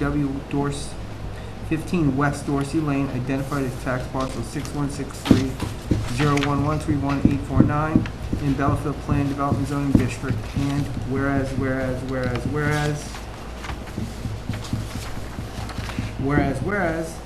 now therefore be it resolved that the planning board hereby classifies the subdivision plat as a major subdivision pursuant to section 96(5) of the subdivision law. Number 2, reaccepts the amended sketch plan in accordance with section 9612C of the subdivision law. Second. Thank you, Rob. Any further discussion? All in favor, please say aye. Aye. No nays or abstentions, so the motion carries. And may I get a motion to adjourn this public hearing to September the 6th, right? September 6th. So moved. Thank you. Is there a second? Second. All in favor, please say aye. Aye. Any nays or abstentions? Okay. Okay, thank you. Next item on the agenda is a continued public hearing for Jeffrey Groves Estates. The applicants are seeking an extension of the approval in which time to complete substantial construction. This is on North Cross Road. A lot of people have seen it. You can see it going up right now. It's townhouses. May I get a motion to reopen the public hearing? So moved. Second. Any discussion? All in favor, please say aye. Aye. Aye. Any nays or abstentions? Motion carries. Mr. Kaufman, what do you want to, well, for one thing, you got your geotech study that was supposed to not happen until September done. If anybody wants, I have copies. We sent them out today. You emailed us. Yeah, okay, so you We don't sent them need out to everybody. Oh, anybody. yeah, Okay, yeah. Yeah, I'm here to hopefully get the extension to the time as you had. We have a would resolution consider. prepared. We have a resolution prepared. Ms. Franson's gone. But there's a reason why. Mr. Sotero, any comments? We did receive, this is the, extension. So we're extending. We're extending the current approval. Nothing that they're doing. Right. So now that they. They'll have to amend the site plan. Right, so now the next step is they're going to amend. But they need to get the sheet that has everything on it to amend the site plan. Right, so we're going to show, I sent around an email like today about referencing the geotech report, the recommendations in it, the annual inspection. Inspections, and then, showing, the fences like we had agreed to, and I wrote a memo on. So then we will do, are we going to do an amended site? No. I think we have to, because we're just going to accept the new drawing to put in the file. I forget how we We're going to have to decided. amend the site plan because we are, so that was the discussion last time when Mr. Brandt got so angry the next day with me, is that if we waited to extend this with the new plan in it, then we could just extend that version, but because we had the geotech stuff, et cetera, and I didn't realize that they really were not being able to do much of anything without this extension, so that's why we had the extension prepared Right. tonight. So. Okay. Ms. Moss, any comments? Ms. Polidoro? No. Comments or questions from my colleagues on the board? No comment. No comment. Didn't think so. And would anyone from the public like to speak about this application? There being none, may I get a motion to close the public hearing? So moved. Second. Thank you. All in favor, please say aye. Aye. And because this is a really long resolution, the chair is going to introduce it. Resolution to grant retroactive 12-month extension of all deadlines pursuant to Section 108-9.6B of the Town Code. Jeffrey Groves Estates, August 2nd, 2023, Resolution 2018-04N. This will be fun. Virgule, or backslash, 68-12J. Isn't it fun that I know what that symbol is? It's called a virgule. That's what you get from a former magazine editor. Whereas, now therefore be it resolved that pursuant to section 108-9.6B of the code, the planning board hereby grants a retroactive 12-month extension of the time in which the applicant must complete construction to and including November 10th, 2023. Be it further resolved that the following conditions must be satisfied prior to the zoning administrator authorizing issuance of a CO for any residential structure on the site plan set. 1, provision of evidence of the license agreement for the guardrail and retaining wall as required by the Dutchess County Department of Public Works, or a letter from DCDPW indicating that such license agreement is not required. 2, recordation with the Dutchess County Clerk of the approved easement to the Sewer Works Corporation for mains in the roadway or evidence from DCWWA that the easements are not required. Be it further resolved that for convenience, the planning board reiterates the following conditions set forth in resolution number 2018-04H. Be it further resolved that as a condition of the town accepting dedication of the road shown in the subdivision plat, the applicant shall provide the town at its own cost with a title insurance policy and a 1-year maintenance guarantee in form and amount acceptable to the town board. Be it further resolved that the following must be satisfied as a condition of the town accepting dedication of the road shown in the final subdivision plat. A, formation of a sidewalk maintenance district for sidewalks on Daniels Way and Blair Road. Or B, evidence that the town denied a valid petition for formation of a sidewalk district and the site plan includes a note requiring the applicant or an HOA to maintain the sidewalks. Or C, evidence of adoption of a sidewalk maintenance law by the town of Hyde Park which requires the adjacent property owners to maintain the sidewalk. And D, formation of a drainage district to maintain the required stormwater practices for Daniels Way and Blair Road, or evidence that the town board denied a valid petition for formation of a drainage district. If the drainage district is not formed, approval by the planning board attorney of a stormwater maintenance agreement. Be it further resolved that prior to the commencement of operation of the wastewater treatment plant and the zoning administrator authorizing issuance of CO for any residential structure on any lot shown in the conditionally approved site plan, the following conditions must be satisfied. 1, posting a maintenance guarantee or other surety for maintenance of the sewage treatment plant with the DCWWA as the beneficiary obligee? Victoria, is that how you say that? Obligee. Sorry, in an amount approved by the DCWWA and in form, substance, and manner of execution acceptable to the Dutchess County Water and Wastewater Authority. 2, acceptance of the HOA by the Attorney General. Be it further resolved that prior to authorization of the last certificate of occupancy for the residential structures by the zoning administrator, the applicant shall provide an as-built survey of the completed construction of the site plan elements to the town. Second. Thank you, Don. Any further discussion? All in favor, please say aye. Aye. Any nays or abstentions? Motion carries. Thank you. Good to see you, Lou. Have a nice night. Sorry you had to wait so long. Thanks. I'm on again on November, is there a meeting on August 16th? There's a meeting on August 16th. and- Okay, good. Yes. See you. Okay. Larry, the CIA people have requested that we flip you. Can you flip? Do you mind? Next item on the agenda is the CIA Hotel and Villas. The applicants are seeking approval for a minor subdivision, which would actually combine lots, and site plan approval for hotel and lodging facilities, individual one's own. Welcome back, Mr. Zarin and crew.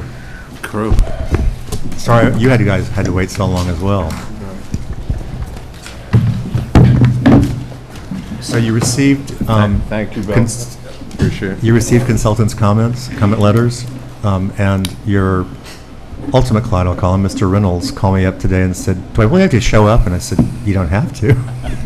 But your attorney was kind of forcing the issue, so I think you might want to. He said, so what's going to happen? I said, the comment letters are very detailed, but you don't have my comments and my colleague Stephanie Wasser, who sent hers to me, and you'll hear from the rest of the board members as well. Plus, I was going to have Ms. Franson highlight and Mr. Sotero just highlight some areas that they think are the most important, because we can't have her repeat everything in the memo. It's not going to be productive for anybody either. So let me turn it over to you guys. Okay, well, thank you. Thank you for having us tonight, and I want to especially thank, because I did push pretty hard, I want to thank the consultants for preparing the comment letters. Really appreciate it. And we found them. By the way, I did explain to Mr. Reynolds, and I'll say this for anybody else that knows, because Larry already knows this, but he didn't understand why they were so detailed, and he said they were kind of negative. And I'm like, no. When we have our consultants do the first pass, we ask for a very thorough review. So you have, like, say, 50 points. As we go through, some will be addressed by project changes. You know, this is true, we're going to change this, get rid of that bullet point. Others, Bonnie may be saying, she often says the planning board should consider whether this is important or not, or considered. So then we discuss it, and If I have comity that someone says, it's not important, then guess what? Gone! So by the end, we get down to very small amounts of points, and those are usually conditions. And he said, oh, now I understand. So got that cleared up. Okay, well, we did find them helpful.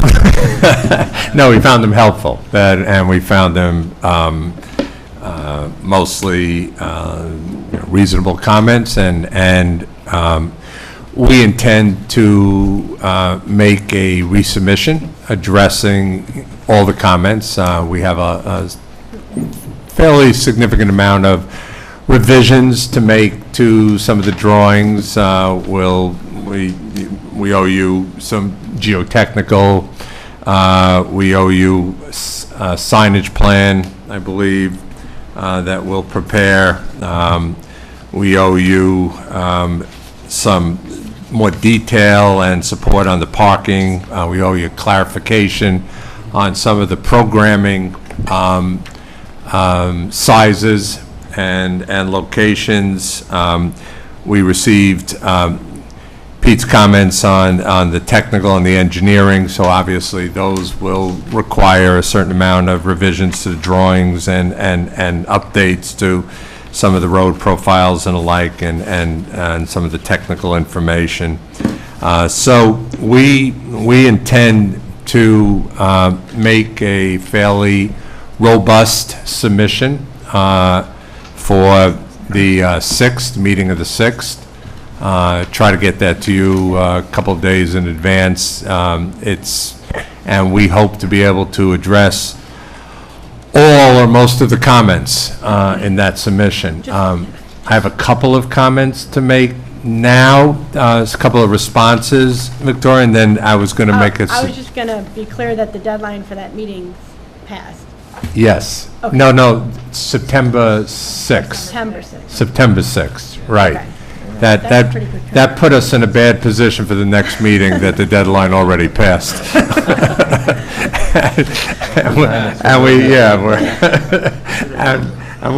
You're gonna love it. I'll let these guys carry this one. So we'll provide you with revised drawings, with a couple of the studies that, you had asked for. Enhanced visuals was another area that was mentioned. Couple of issues that I can just very briefly address that I think, were raised. We will be most likely leasing or contracting for off-site parking for the employees and then do a shuttle. So we're looking for appropriate spaces for those 40 spaces, and we'll provide you at the time with the necessary formal agreements. We'll provide you with all the conservation easements, the applicable, of which there are a couple on this site. We've been meeting with the Winnicke Conservation people. We've met with the Scenic Hudson people recently. We met recently with the FDR people, and all had positive meetings with all three. So we'll supply you with the actual copies of those. I think we're in compliance and in agreement with the representatives of those groups with respect to the work that we're doing.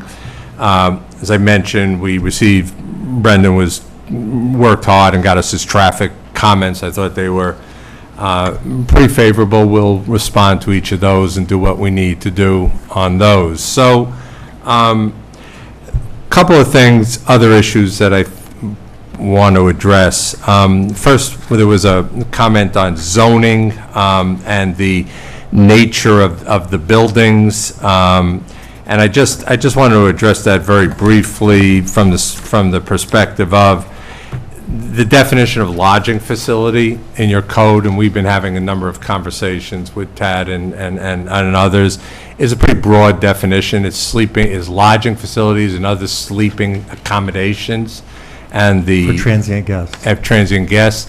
And the concept of having multiple buildings as opposed to one large mass traditional hotel, I think, is something that's been evolving in the industry, to having smaller, more private, less mass, less dispersed, especially in sort of the non-urban resorts where you're trying to create more preservation of open space and less massing and more spread out and more integration with the natural environment. So I would say that, you know, when you go into the zoning, that concept and the concept of lodging facilities, I think they're in harmony with each other as when you read them as a whole and you. I'm sorry, my take the debater intent. instincts are kicking in now. You're not creating more open space, you're reducing the open space by changing it from a big massing thing. I'm just going to point that out. I'm not disagreeing with your argument that it meets the lodging facility, I agree, but you're not creating more open space. You've actually reduced the amount of open space. Well, it's, yes, probably in Substantially from the first main hotel thing we saw. less massing, less height, less. No, I agree with all those. And I'm just- interesting, Michael, I think 9% less impervious surface than our original plan that you saw. Now, some of that comes from the elimination of the garage and A lot came and from some of the the others. garage. But some of It the was huge. some of the roadways, we've been able to reduce because of the way we've laid it out. So, quite frankly, Mike, when you raised that at the last meeting, we went back and did the calculation. We were surprised, but pleasantly surprised. I'm not, obviously. because that was a big garage. Yeah. I mean, it was. huge. Yep, yep. So let me address one last issue that's been sort of out there, and respectfully going to ask that this issue be taken off the table for the time being, and then we can respond to any comments or questions you all might have, and that's the COCOs and the roads. And I know it's something that number of you have raised, and we addressed it in our letter to the board, but, you know, we intended, as you know, to do mainly, you know, minimal interior work and to do a fairly significant amount of exterior aesthetics because of the board's concerns about that somewhat of an eyesore over the years. We had contractors go into the building, and Consigli also went in, and they came out with a report that there is significant roof leakage, there's significant potential structural damage. The way it's built in a three-part sort of design that's somewhat obsolete. And they opined that if not structurally impossible to recover, the cost would be significantly more than any of us ever anticipated. Now, what we tried to do is we approached the CIA about purchasing it and possibly redeveloping. That discussion has unfortunately moved at the pace negative that it side. often moves. I won't go any further on that. So we will continue that, and we are earnest about if we can reach an agreement on that. It would be in our interest, and we know it would be in your interest. But at this point, we have no certainty as to the outcome of that or the timing of that. So we are moving away from, you know, including that in their plan as the sales office, and we will show that in our revisions or the. You'll have some sort of sales office, though, I assume. We will. so. We'll probably, and we'll expand upon that in this response to your comments and submission. The issue about the connector road and the easement, I think that's also on hold for a number of reasons. Put aside, you know, respectfully, put aside the FDR easement, the fact that unbeknown to all of us, there's an Army Corps wetlands that bisects, I should say, between the Hyde Park Mall and Coco's that runs east-west, fairly significant wetland. But put aside that and put aside the topo. If we were to do a road, there is topo there that would require a fair amount of retaining walls and the like. But, so what was asked of us was, would we consider an easement for the future to maybe connect back of Coco's to the mall? We don't control, this is the 20-acre CIA parcel that is not necessarily part of our project. The only thing we use the parcel is for the road and for the surface parking. The CIA will not allow us to control the rest of that parcel. The other 17 acres of the 20-acre parcel, and they will not allow us to encumber it with an easement for a road that would run probably about a third of the property. We just don't control the rest of the parcels. So at this juncture, depending on what happens with the negotiations on the sale of, or the purchase of COCOs, we would respectfully ask you to take that off the table. We did do a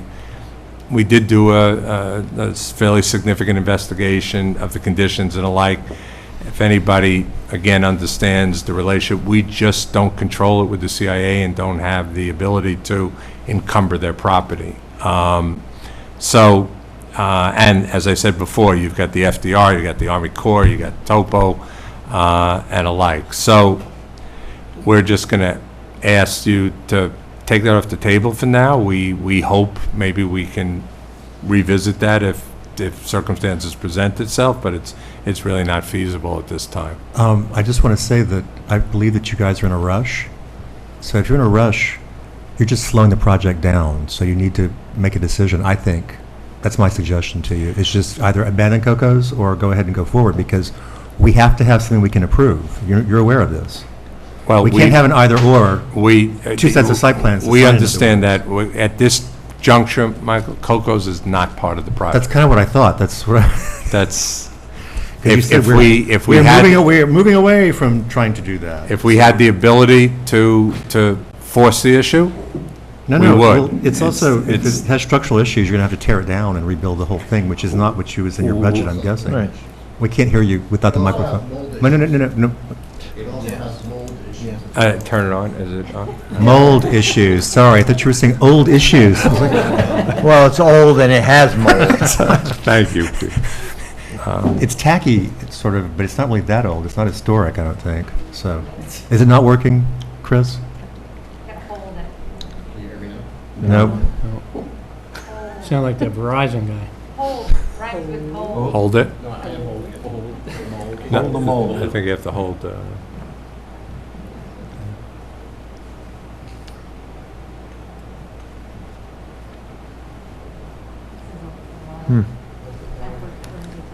It might be easier just to pass the other mic Yeah, over. thank. There you go. Cool. Got it. Took Brilliant minds thinking alike for a good an engineer to figure that one out, huh? As I indicated, the building also has mold, but I do want to also add on to what Michael said. The lot merger of the 20-acre parcel with the larger parcel is no longer on the table either. It would be more of an easement for the access drive. No, we have the Parking it can't be its own use. So, Parking is always an accessory use, so We you have have to to have use it it, a park. the primary use. We do have to continue to subdivide the merger because of the parking. right. But we don't control the balance of that. I mean, right now, we are ground leasing from them 23 acres that we will control of their 73 acres north of the Maricha Kill. The fact that we're on the balance of their property doesn't allow us just to control the balance of the area that we're leasing from them. Convenient, Same thing with But they the. are also, I mean, should the board require some improvements, then they'll have to be a part of the conversation as it's their property. Well, So just because you are constricted to a certain lease area does not mean that the board cannot review things outside of that lease area. I just want the board to Because a understand site plan that. is a site plan is a site A plan. site It's the plan whole is a site thing. plan I already is a know site this, plan. don't worry. So, you know, I understand what you're saying, and I understand your limitations. Yeah. For example, when Stop and Shop came in and the mall that's adjacent to this site, or close to the site came in, all they wanted to do was the one building that they were in, the left anchor. And no offense, but yours truly up here said, nope, you have to do the whole thing. Because they wanted to do just one side of an entire mall to make it look right. They only wanted to do their parking area too. I'm like, we can't have higgledy-piggledy parking in this area. So that noted, I'm not saying we're going to force this issue. I just want to point that out that Victoria's right. Look, No. if we had the ability. Let's not belabor this right now. We understand. Let's not belabor You've this. been around longer than me. Yeah, we understand. All right, thank you. So, is that the last point you wanted to make? Was Yes, yes, Okay, take yes. that off. Thank Okay. you. Ms. Franson, so we had everybody's memos, like I said, and Bonnie's is really long, I know. Yeah, it's- That's why I said just highlight. I read it all. So thank you again for the submission. For an overview of the comments, one is we just wanted to go into the changes because as it's evolved, it has become lower scale, additional units that are the ground lease with individual owners, or what I guess we would call the for sale or the leasehold. So it's just overall a discussion of how this is kind of, and in fact, one of the terms that was used in some of the narrative is it's like a resort, evolving more toward a resort than a hotel per se. And so we just raise that, whether the ZEO has to consider that or not, is, the ZEO still reviewing the plans. But I guess it also, I guess you seem to fit within everything, but I didn't know if there was actually a better avenue that would fit this better. So that's why I brought it up. As this has evolved, would it be better to in some way set it up as something different that is consistent with what you're actually doing? So I'll just leave that there in terms of the use and what we call it and, how it's regulated. But I know you're also, it's very timely and you want to get this done, so, that might add a layer of complexity. In general, just really more detail. The bedroom, guest unit counts so that sewer, water can be calculated, et cetera. Floor plan table, again, printing error, some of this is minor. Clarifications that really got into the consistency between the FEIF site plan, the architectural plans.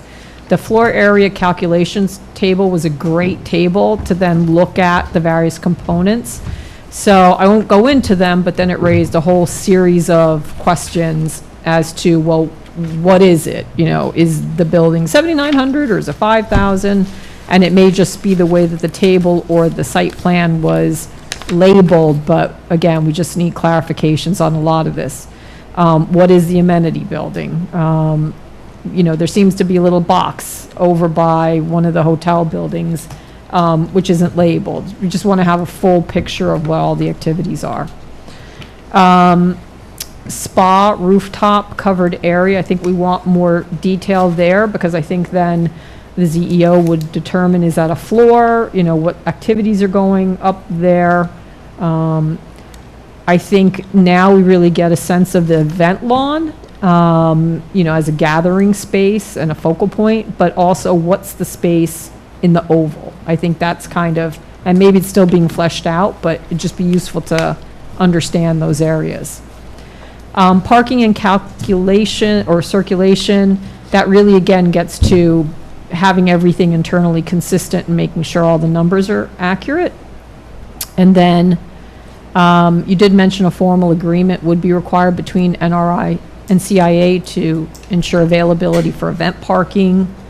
There is this, and it just could be the way it was drawn up, but there's still this almost full vehicular crossing over the Marichakill, and that may not be intended, but it's drawn that way, so we weren't sure really what was intended, the way it's showing up on the master plan.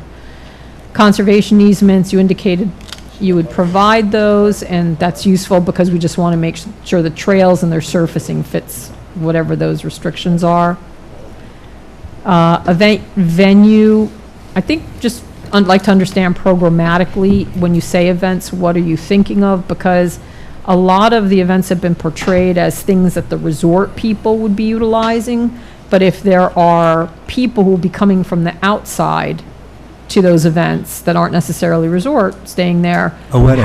How does that implicate, how does that affect the parking? Architectural design, just in general, the planning board, you'll need to make a determination if it fits the SAD zoning district requirements, and how it fits with the composition of the overall property in the zone. Hudson River visibility, we did talk about, it would be useful because these buildings are fairly close to the Hudson and there's a drop off, just understanding what that tree line might look like if it's all evergreen, it's going to be different than if it's lightly deciduous in terms of landscaping. Parking, just again, show that you're meeting the requirements for the SAD requirements. I think just from practical perspective, the signage plan, how do you implement it to make sure that people know which entrance to go to? And providing those entrance details. Parallel access roads, so, I understand what's being represented at this point, and the architectural plans were interesting because the 2011 master plan did show the road connection all the way through to the shopping plaza. So at some point, CIA must have supported it because it's on one of their master plans. So I think, again, it's up to the board to decide ultimately what you want in terms of showing easements or that goal, meeting that goal. I did raise a question about contractor trailer site, so that must have come in when you thought that you're no longer going to be able to use Coco's, the building. So I bring it to the CEO's attention because it's a sales office on the Coco site, and just for her to make sure that that's allowed, and as opposed to being on the site itself. Lot consolidation plan. I think we just need to understand what's specifically dedicated to use of the proposed resort and what's your open space area, so that the town understands what could be developed in the future. And specifically the parking property, for example, you indicated that you're using it just for the parking. So that suggests that other areas of that site could be used. And I think you want to know in the future, could you get more development there? Because you're looking at the bigger picture. Not likely, I don't think, but yes. Yeah, so just to indicate what specifically constitutes the resort, and we've raised that before. You mentioned geotech, and I know that there was a conversation with the town engineer. He won't, approve blasting later. That's something that's done as part of the seeker review, a blasting protocol now. He may oversee the process and assist with the process of overseeing it.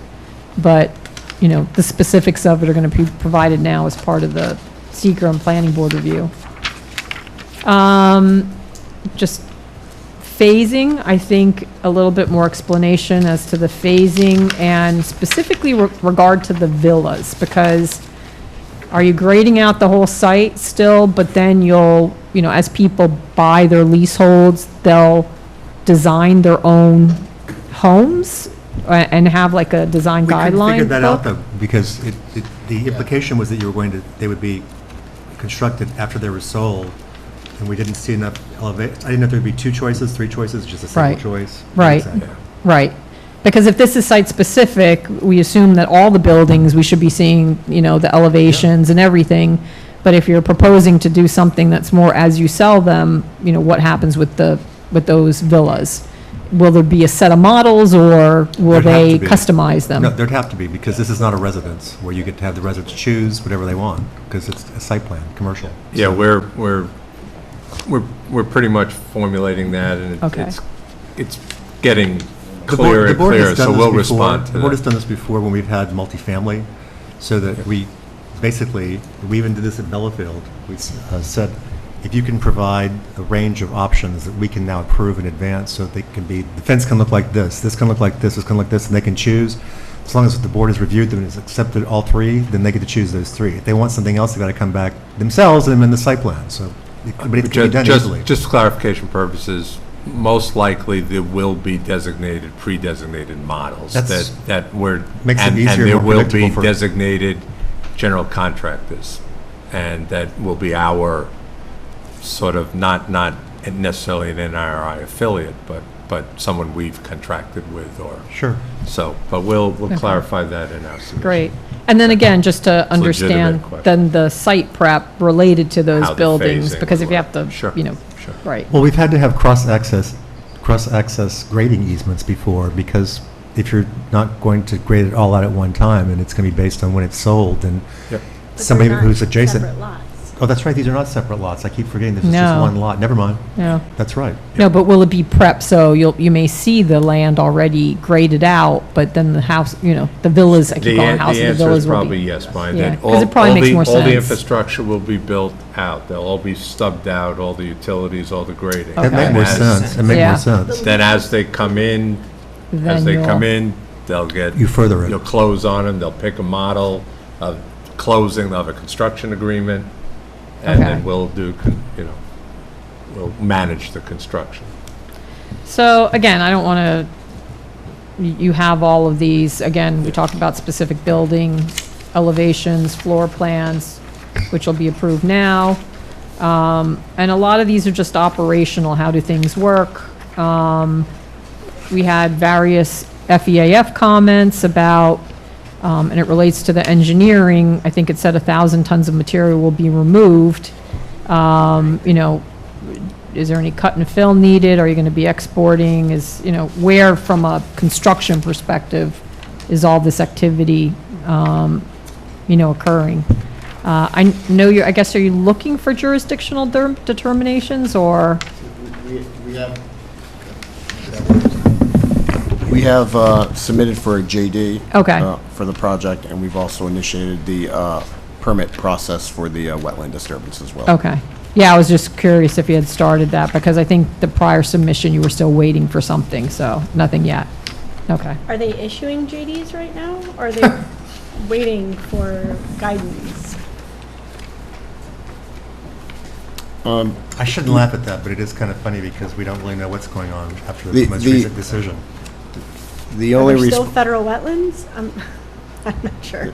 the only response we've received so far is that it's been received and it's waiting review. Okay. We've talked already about the visual. We did say about, or provide a little bit more robust of a habitat report, to consider any demand placed on community service and facilities, and obviously the emergency protection services, discussions with emergency service providers especially, and the fiscal in terms of what are the expectations with the pilot. Again, I didn't want to get into the details, but those are kind of the bigger points in this to address. Thank you. All right, thank you. Thank you, Bonnie.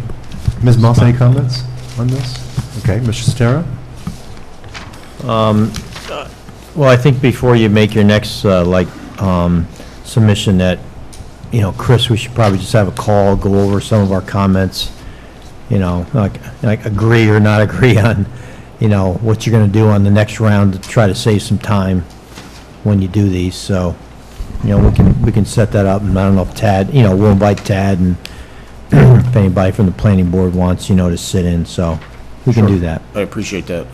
We have started doing the research on the downstream culverts at the railroad you requested. Yeah, so just, like a couple things. So probably, the biggest one, and I had relayed this in an email to Chris, I don't know, like a month ago, maybe, that, we were going through I was having one of our engineers from another office review, the SWIP, and so, the site obviously drains to one culvert, maybe two. I think just, one that crosses underneath, the tracks. So I just want to make sure that the railroad, is contacted, that they're like aware of this project.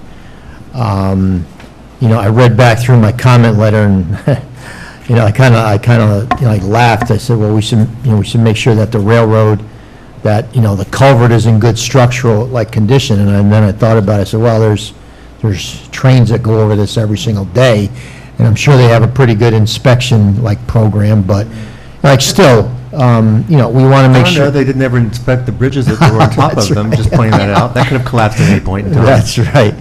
So anyway, so we just want to make sure that they're, aware of this. If there's, like a call that's scheduled with them, maybe I can participate. Like, one time, years and years ago, we had a problem with, and I forget the name of the road, I think it's Riverview Circle, where Ron Hicks's parents lived. Mother still lives there. Okay. So we had a problem down there with a bunch of the residents that were backing up to that properties backed up to the railroad, where their backyards, were flooding, like bad. So I went down, took a walk down through there. Sure enough, one of the culverts that went underneath the tracks, was filled with, brush and, all kinds of stuff that was like impeding, the water flow. So we just want to make sure that, their culverts are clear. And again, it's not your responsibility, to clear that. If they don't like take action, well, I guess that's, their problem then. So, but again, I just want them to be involved, and that also goes to blasting that might occur nearest, the property line adjacent to the tracks. Now, I don't remember, Chris, if you were involved in the prior hotel project or not, and that was a much different project. We had a big, building that was close to the property line, close to, the top of, the cliff there, and if my memory serves me right, that the railroad said, look, there needed to be a blasting protocol with them.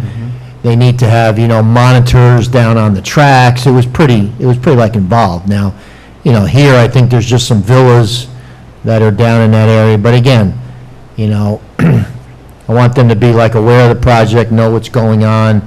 If there's any specific recommendations that they're going to require, they're obviously going to be put on the plans. So, so we'll work through that. And I know the railroad's difficult to deal with, but, I've had sort of good luck starting out with, I don't know where the local maintenance is. I think it's in Brewster. But anyway, so you're gonna go check into that. I like to be involved, to some extent, just so, and we want to get something back from them for, our files, so that we have something that says, hey, we contacted you, here's, the project, here's what we want you to look at. So, and as far as, the blasting goes, I don't know how far that, you're going to go at this point, but I mean, we need to somehow quantify, how much blasting is going to occur on the site. And I'm more concerned with anything blasting that's in more proximity to the tracks. Internal stuff is, like the New York State has protocols, the town of Hyde Park, myself are not going to get involved in, how it's done, when it's done, and all that kind of stuff. That's, the blaster and New York State, protocols. So that's why I wanted the EAF and the narrative revised to, eliminate. I mean, I think when we did Belfield, I think the only thing that there was a requirement for was that the town received, I don't know, 24 hours notice or 48 hours notice, whatever it was, of when there was going to be a blast. Other than that, I don't think we want to get involved. Bless you. Other than that. But we reviewed the protocols because we also looked at noise. Well, there was some notes. Yep. And we saw all the blasting mats they had to use. Yeah. Because those floated. And you probably have those notes from when you worked on.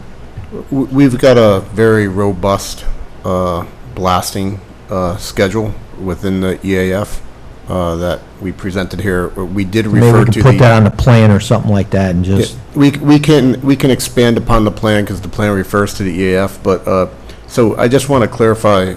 So the town of Hyde Park doesn't issue the blasting permit? Nope. Nope.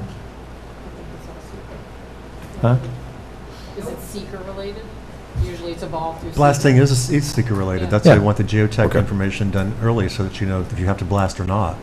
We obviously, we know we have to blast. We have done a. I figured so because when we approved this years ago, a lot of that area is just hard rock. I mean, it sticks out. There's not even a soil on it, and it's not slaty kind of slaty cleavage. We took a different approach to this, Pete, in doing our geotechnical analysis. We utilized a backhoe to get depths of rock, so we were able to. It's much more robust than what was done in 2011. We probably have about 10 times the data, so we can give you a rough idea of, from a quantitative standpoint based on grades, what the rock Yeah. removal is. I don't think we're going to be able to get into the detail of the foundations. No. It's too premature. No, it's, But it'll give you some guidance, and we could break it down, basically using the conservation easement for the western and eastern side to give you volumes for each yeah, particular it's just, location. it's just, you know, to make sure that the EAF generally matches up. Yeah. You know, I mean, it's not gonna be like exact, because, you know, you're only doing a test here, and a test over here, and like in between, there could be rock that, so Yeah, it's just, what we did was. it's just the best, it's just the best Yeah. guesstimate, I We'll, guess. we'll give you a surface of the rock that we anticipate that supports the volumes that Yeah, that's fine. we calculate.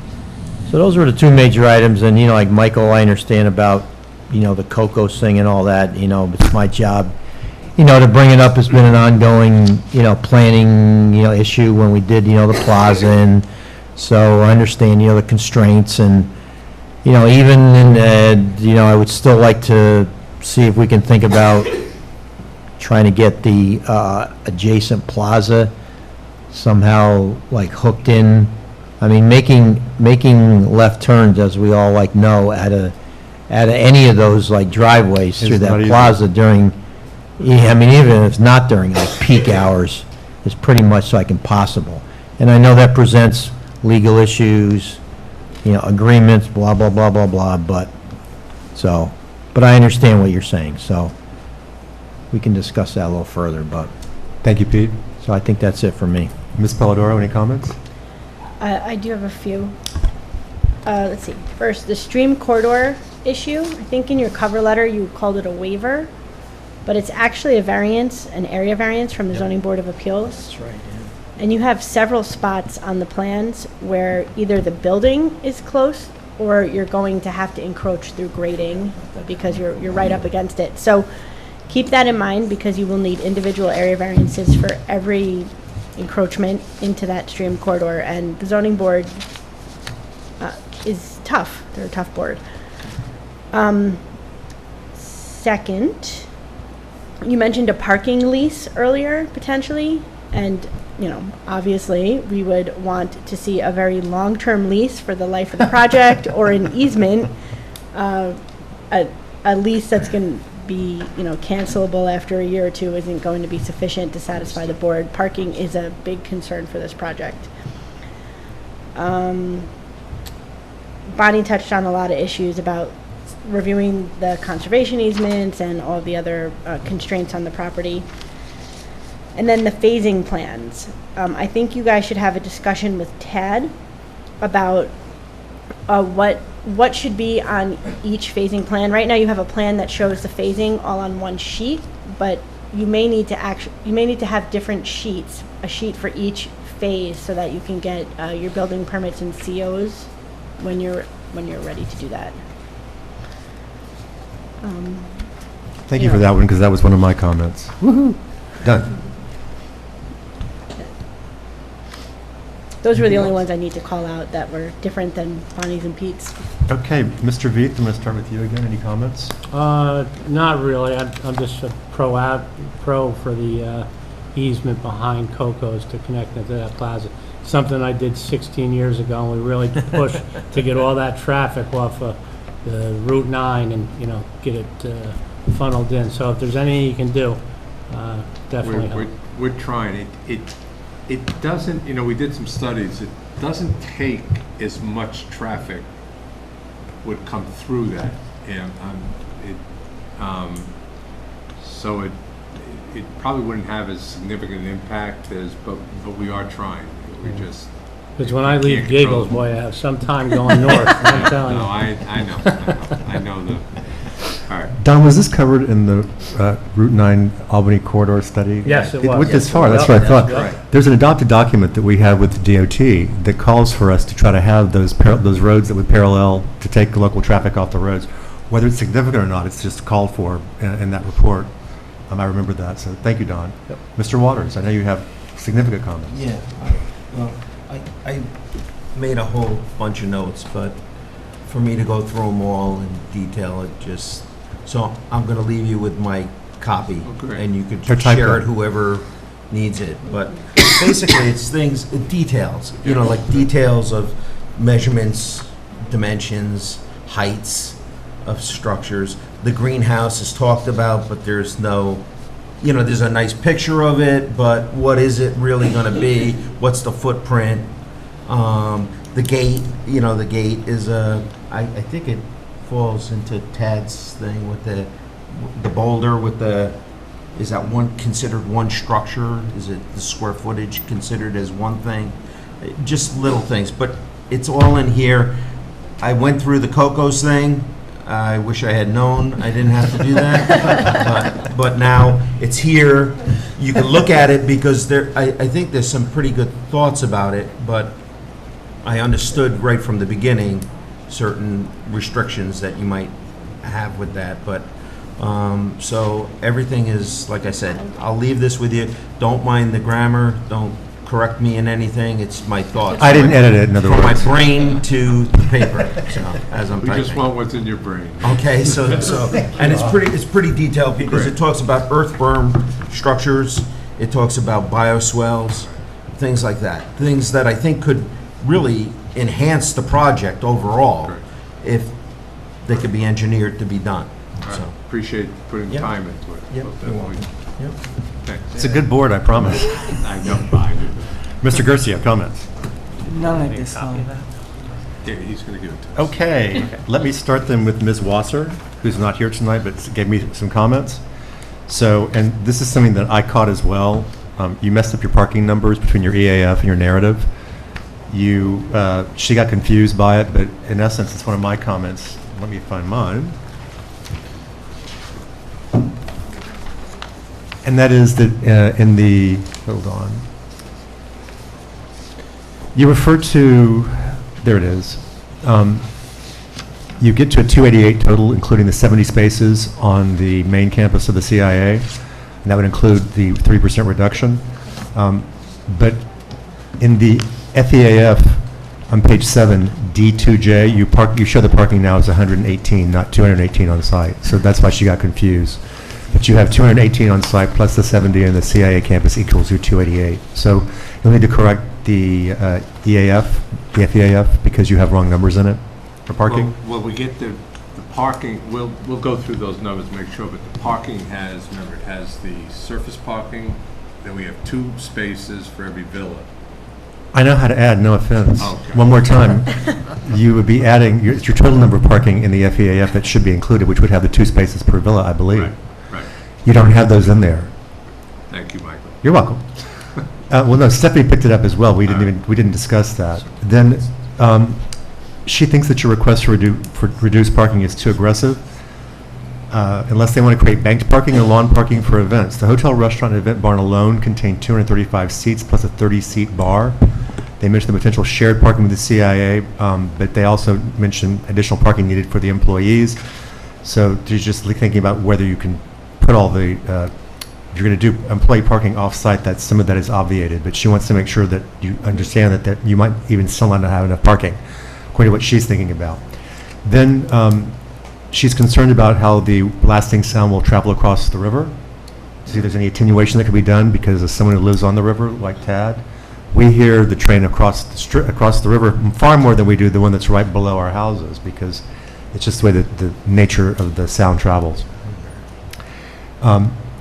She is noting that she's a little bit, she doesn't usually look at applications that say pesticides, but she was worried about how much pesticide would be used at this site because of water runoff directly into the river. Integrated pest management, which is never checked off.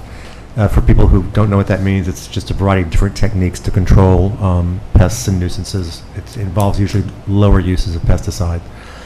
And then phasing, she also asked what the timing of the phases in the project are. She also thinks that they should have the phases shown separately.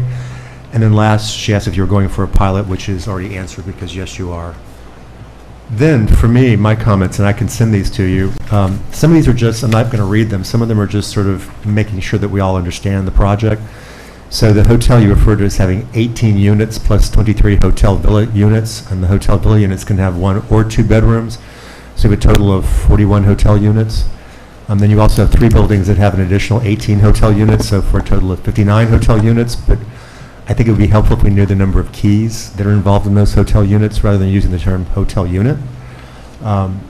And then also, out of the 62 villas, the 50 that are detached and the 12 that are attached, that all of them can be 2 to 3 bedrooms, I believe. So I'm curious as to how you show the different footprints. Is this going to be one where you'll just show us this will be the 3-bedroom, this is the 2-bedroom, so we can approve that? Good. Employee parking is obviously, has been addressed, has not been analyzed yet. For the new report from, I think it was Labella, on that there's adequate parking for the CIA, we gave you the letter from the CIA itself saying they didn't have enough parking. So what I need to know now is you went on 3 different days when they had graduation ceremonies. Describe the graduation ceremonies. Are those considered significant events by the CIA itself?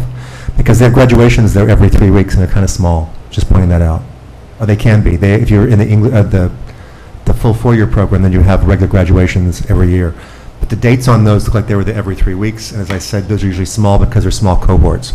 So just for me, I'm not accepting that that letter is acceptable unless I hear from the CIA itself that, oh yeah, we agree, those are huge events.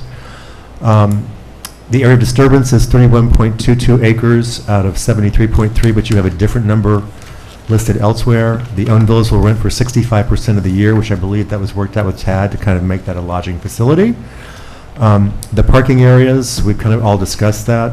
Brendan's is reviewing that, but in advance, Mr. Fitzgerald did say that he thought that the 30% reduction seemed okay, which I thought was really positive.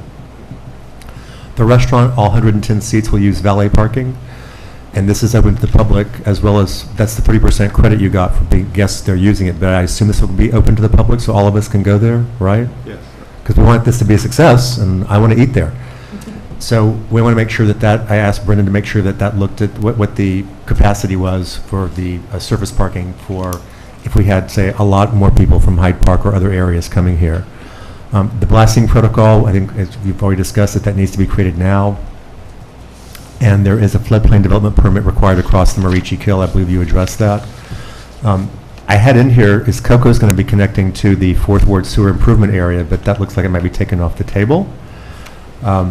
Then we need the elevations submitted at some point. That's why we concluded this wasn't really ready to go to Dutchess County Planning. I did have, this is also a question, are owners designing the architecture or have more than one option to choose from? You pretty much cleared that up. Where are the golf carts stored when they're not in use? Because I don't know that there's parking specifically for just the golf carts. And are they electric or gas powered? If the latter, will you have a fueling station on site? And the reason why, that sounds maybe picayune, but we actually have Golf Cart Annie, who has a building right over on 9G, that's her name, believe it or not, and or that's what she goes by. And they have a fueling facility there for the little golf carts that they lease out for people, because you don't just drive those up on the road and gas them up. It's not legal to take those out on public highways. The CIA parking I already covered, so that's basically all my comments. I think that, like everybody up here, we're all in favor of the project. Want to make sure you understand that. We're welcoming the development. It's just, as was said earlier, we need more details on some things. So, but that's the purpose of getting this going. And in the meantime, we have a resolution prepared to get this started for the secret circulation. Chairman? Yes. Given all the changes that we discussed and changes to the EAF, would it be prudent to amend the resolution so that circulation is authorized as soon as the updated EAF is received? So It we're would not be prudent sending to do so. around this outdated It would be plan set? prudent to do so. I agree. So the language would be, direct the secretary to notice of consent to all involved agencies pending revisions to environmental assessment form? Yeah, we could say, upon receipt of updated environmental assessment form. For consultant comments? Sure. I couldn't hear you. Consistent with consultant comments or per consultant comments upon receipt of updated environmental. Did the board have comments? Yeah, there were some board comments. All right, we're done now. We can just say per comments at 8/2/23 meeting. Well, I don't know. Consultants and board members' comments. Per consultant. Okay.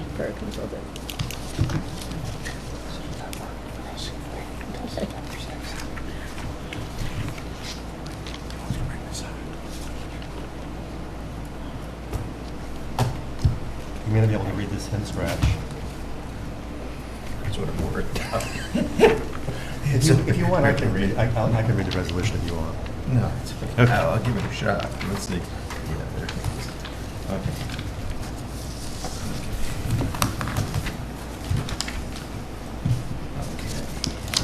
Resolution classifying the action under SECRA and declaring intent to serve as lead agency, CIA Hotel and Villas, Resolution 2019-39.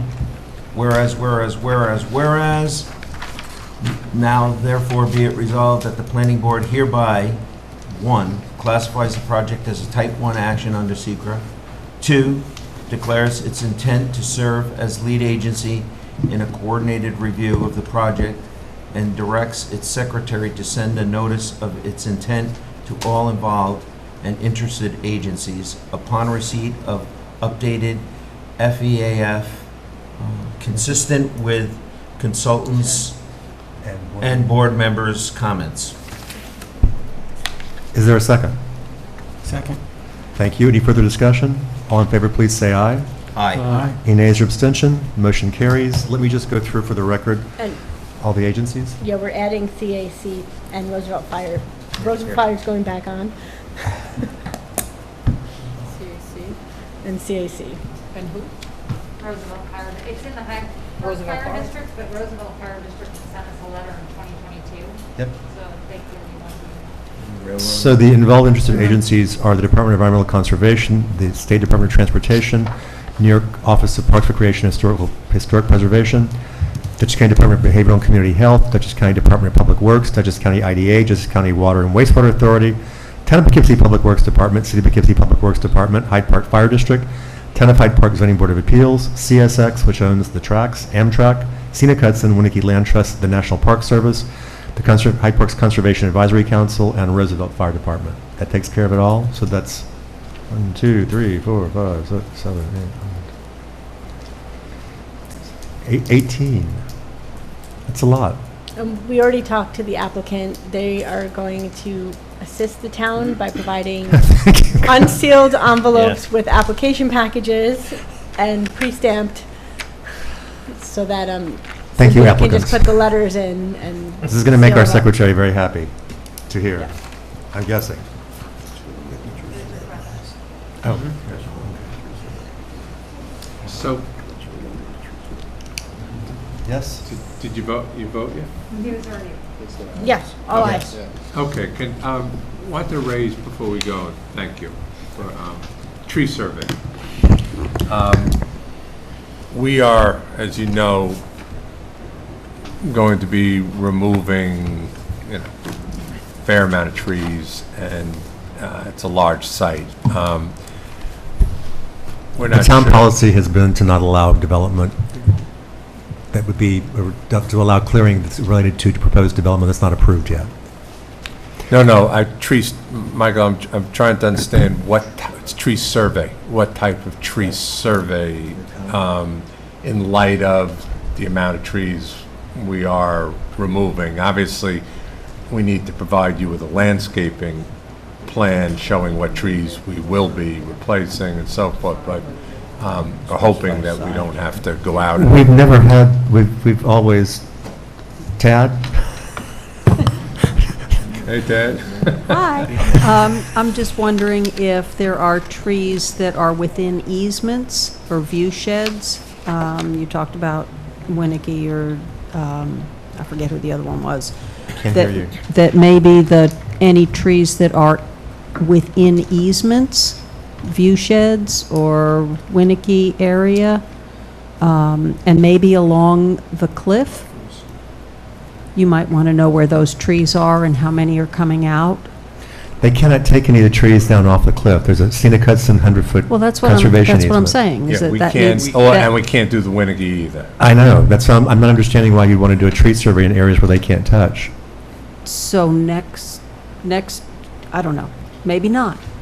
Are you concerned that there will be disturbance to the roots of a significant tree that should be protected in those areas? Which would be on the Like end. in close this would be on the- proximity. As I say, well, you're showing I'll bring this up next, but they show buildings that appear to be right on the border of the dividing line or the boundary of the conservation easement. which is very difficult to get around if you're doing grading when the building's right on the corner. There was another project close by that didn't have to identify significant trees, and we lost 300 to 400-year-old sycamores. This is true. And if there are any significant trees, such as several hundred-year-old trees, I think we should try to identify them and possibly protect I them. don't have my copy of the zoning with me tonight, I apologize, but the code requires that there's a certain diameter of breast height that are identified. 24-inch, and I believe they're asking to waive that. So what is the DBH that you would like us to have them survey trees in? I'm not a dendrologist, Well, none of us don't up here have that is, I agree. idea, but I think that I mean, 24 inches is a big tree. is it significant? Are there a lot of them? Are there, I don't know how to answer that question, but a blanket waiver, I'm not sure is appropriate. So real Go quick, ahead. site plan elements. It says any isolated tree having a diameter of 18 inches or more as measured 12 inches above the base of the trunk within the proposed construction limit lines or within 50 feet of any such limit line. But there is no isolated tree. Yeah. Did you note that? That's the concern. So let me go back to what you were first saying, Mr. Zarin, because I'm a little bit confused. You're asking us to tell you which trees to survey to show which ones we think should. I mean, there are significant, 18-inch, I mean, there's a lot. What about, and I understand trying to look at and try to get some of the more significant specimen trees. What about something like 36 inches? If there are 36-inch trees, which are the couple of 100-year-olds that Tad might be referring to. There's 18-inch. So what my question is you're asking us to tell you which size tree to identify, knowing that you do understand that if you have a 36-inch tree that you say and it's right in the middle of a road or a villa, that we would then say you have to change the road and the villa. Well, I think we would submit that first you would want to know where they are. Second, we would make an attempt to preserve it if we could. But yeah, some of those trees we may come to you and say we've identified them. Yeah. But we can't preserve this one, and here's why, and the burden's on us to explain it. And we obviously, if we can, we would preserve it.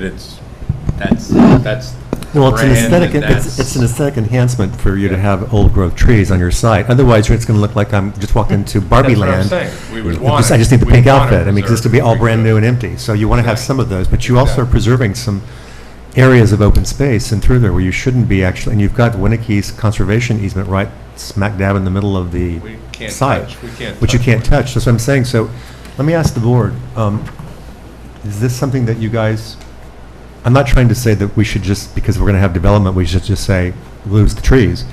But at the same time, if an area is considered commercial by a town board when they adopted the zoning, then you have to accept that in some cases, commercial slants more toward the approval than what protecting the environment does. That's my philosophy at any rate. So, again, this is a significant, there's significant forests around there, but the trees are kind of growing up everywhere. There's been no silviculture or forestry use or anything else. So it's not as though you have already thinned out trees where you have the big ones showing, is what I'm trying to say. I know that when Tad and I went in through the Bellafield site in the front with Larry, we were actually surprised at how many of the trees that looked like they should be preserved were not, because they had vine, oriental bittersweet, things have just taken them all over. So we identified the ones that we thought should be kept with Larry and his team. So, but we didn't actually do that by diameter, Brett. We didn't do that by that height. Larry, this is not your problem, but do you remember how you chose the trees to be saved? Was it health of the overall tree, preservation of the branching structure? This is in that front 100-foot? Yeah, it was also where they were relative to the improvements we were doing. But to your Very point, scientific. This is not scientific either, in other words. I tell you what. I think most of us can remember from the walkthrough last summer, where we identified a number of trees. There's a significant number of trees that are greater than 18 inches in diameter throughout that corridor area where we identified where we would be grading within. What we're trying to ascertain here is to identify 18 or 24-inch trees. We're probably going to be into maybe 700 trees that we're going to be picking up out there, which are pretty significant, knowing that we're going to grade within that area. We're trying to isolate it to something significant, as I said, maybe 36-inch. We did pick up some trees out there during the walk that were, significant 36-inch trees. 2 of them were in the center of the access drive, but we were constricted. We had a wetland on one side. We have a steep slope on the other. But we're trying to somehow adhere to your tree survey, but on the other hand, try to limit the investment in time and money to identify a tree that we know just from the general grading for cuts and fill balances has to be removed. You realize I'm agreeing with you. Yeah. I'm questioning the validity of why you want to have these. Tad is correct. It's nice to know that we're going to lose the trees, but if they're in an area where it's a building footprint or a roadway, we're going to lose it anyway, because I don't know how are you going to redesign your road to do stuff? You have a very tight site with constraints. So if you're going to identify, you're all nodding at me. Let me ask the board. Yeah. Board, what do you want them to identify trees, say a diameter of 36, from 24 to 36 is really a big jump, just letting you know. 36 diameter, not radius, diameter. Diameter. It's pretty big. Isn't it going to be kind of tough until you do a survey of the property and really get some stakes and stuff out there? We have done a survey of the property. We're trying to address one of the comments that Don wasn't on the board when we did the site walk. Okay. One of the comments was to provide a tree survey. We're trying to address how we submit to that comment, and your code requires 18 inches. If we go out and do isolated trees, not Okay. in the middle of a big thick forest. Do you understand what I'm saying? Okay, so just do it. The isolated tree would be like something at the FDR estate where you see a field with a big, huge tree, branches coming down, etc. Or is it just all forested trees? I would like to know what's in the forest, not just isolated ones. But what section of code are you using to justify I'm that? not. If you're considering waiving a requirement of whatever Is it a number of requirement? inches. That's the question. Wait, I'm sorry, the code says isolated trees. So we're just now referring to forested trees in a forest. Are you saying that there's no distinction between an isolated tree versus a forest tree, or, we don't always enforce this section because most everybody What has does to it- waive it. What does it mean by isolated? It's a very open to interpretation. You might want to let us discuss this internally and get back to you. Yeah. Go ahead. I mean, look, I Because they think, asked for a I tree think waiver. the point you all made is, you're gonna see from our layout how many trees we're preserving. I mean, that is our objective. I mean, we want to create the villas and the buildings. We want the views to be of trees, much of the area is protected. We've got the conservancies, we've got some of the wetland areas, we got other protected areas. So we're gonna the only question is, what individual trees? As I said, Why let us do you discuss want this. Let us discuss What if you this. just identified the trees that were 30 to 36 inches that are going to be in your roadways? Okay. The ones you're going to take down. The 36 ones that inches. absolutely. He said 30 to 36, and I think 30 would probably be the minimum. That's what I So the 30 That's what I inch think. trees Yeah, that we a might- 30-inch tree is going to be many, many years old. I mean, you're probably not going to find as many maples as you do oaks out there, to be honest with you. And that's why some of this is going to break my heart, because I hate seeing people kill oaks because they take so long to grow that tall. But I think it could even be, you're gonna, laying it out, you're gonna kind of know what you're gonna be taking down. Can we have a diagram of just a circle saying, this is a 24-inch tree and we're gonna be removing it? But if you could shift something over just a scotch to save it, why wouldn't you do that? Wait. Switching over, so tree roots. I know, I understand. There's no such thing as a tap root. No, I know. No. Many people think that a tree root just goes straight down. There's no such thing. It goes laterally and it goes to the edge of basically the branches or the leaves.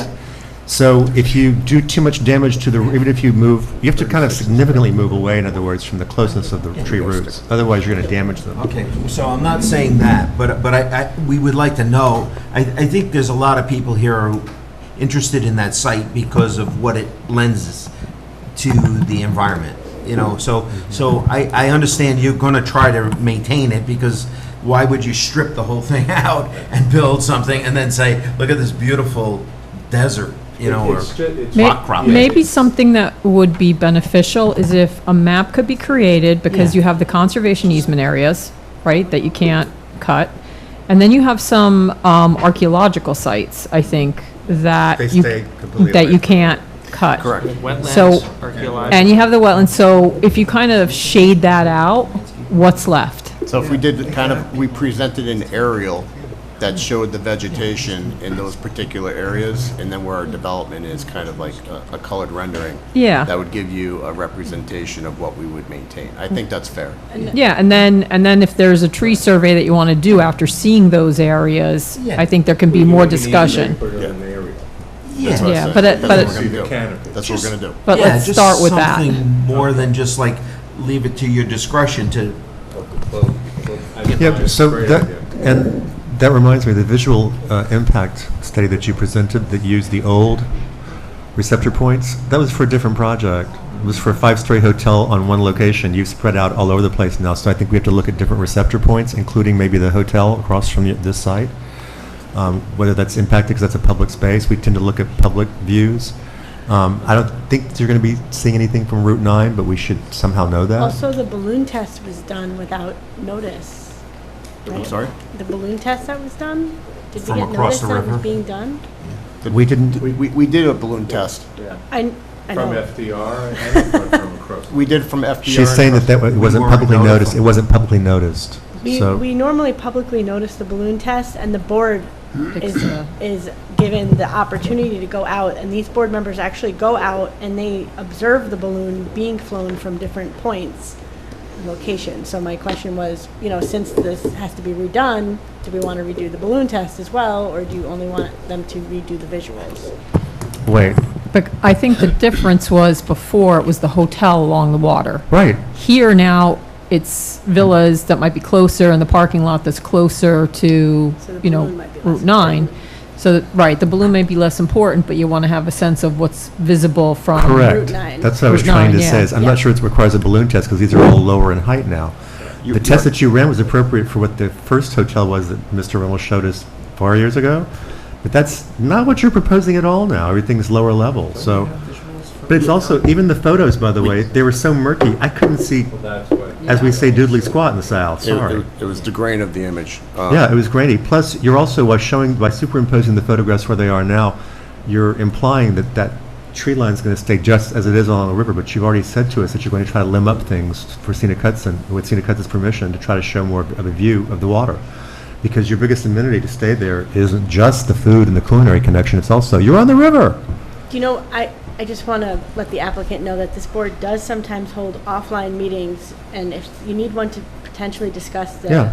an updated visual assessment, that might be appropriate. All right, why don't we do that? I think Mr. Zarin knows we did. And the trees. And the trees. And the trees. But that's what I said, let's discuss internally what that section of code actually means, the isolated trees, or what trees that it's trying to get to, and then that way we can then come to the meeting with a little bit more information. Tell us where you want, we'll talk about where you would like the visuals. but when we did walk that site, there was a lot of scrub brush under there and garbage stuff in there. So when that's cleaned out, you have a better visual of, wow, this is And amazing. You I- know, look at that rock cropping and. I wrote this in an email, but I think that we should, since the layout has changed, I think that we should consider another walk at some point.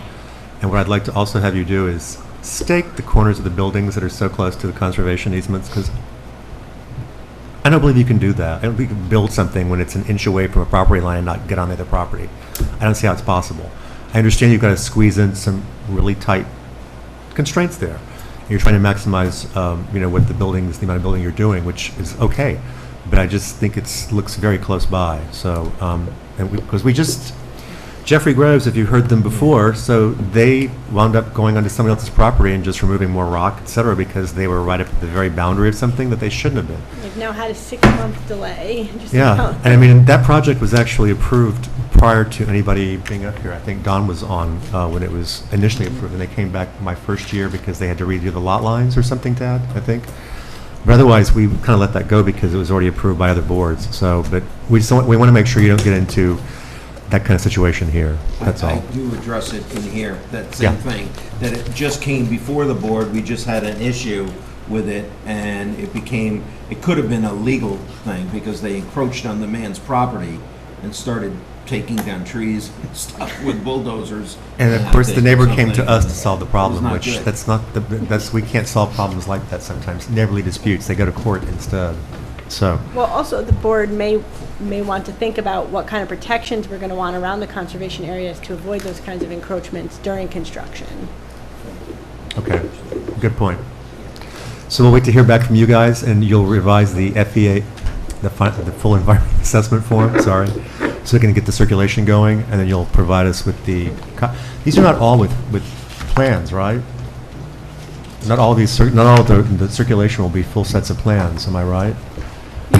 Usually you like to have like the concept, a sheet that shows like existing conditions, maybe a map, and then another map that just shows the layout. Right, that's what I'm thinking, Yeah. just a plain, basic, simple, the site plan itself, in other words. Yeah. Yeah. Well, and I like the existing conditions, because if they're And wetlands existing or other conditions, stuff, yeah. then SHPO and DEC sees that stuff. Because I think it's going to be, like, some of these agencies will be all over, like DEC will be all over it. So, but others, the Poughkeepsie, the city of Poughkeepsie and Town of Poughkeepsie Public Works, they're just for sewer connection or sewer expansion. That's- Actually, as we're looking at the list, because this is a coastal area and their state permits, does New York State Department of State have to get it? For coastal consistency? Yeah, You're right. I think so, right? New York State Department of State. So you have 19. Yeah, that coastal consistency, because I had to do that for a couple of our parks projects. Yeah. Yeah, and you don't have an LWRP, so it's No, we not a don't. town thing, but becomes a state thing. Because there's state permits, it's like another agency that has to. No, because that's already exists. So They're in the coastal.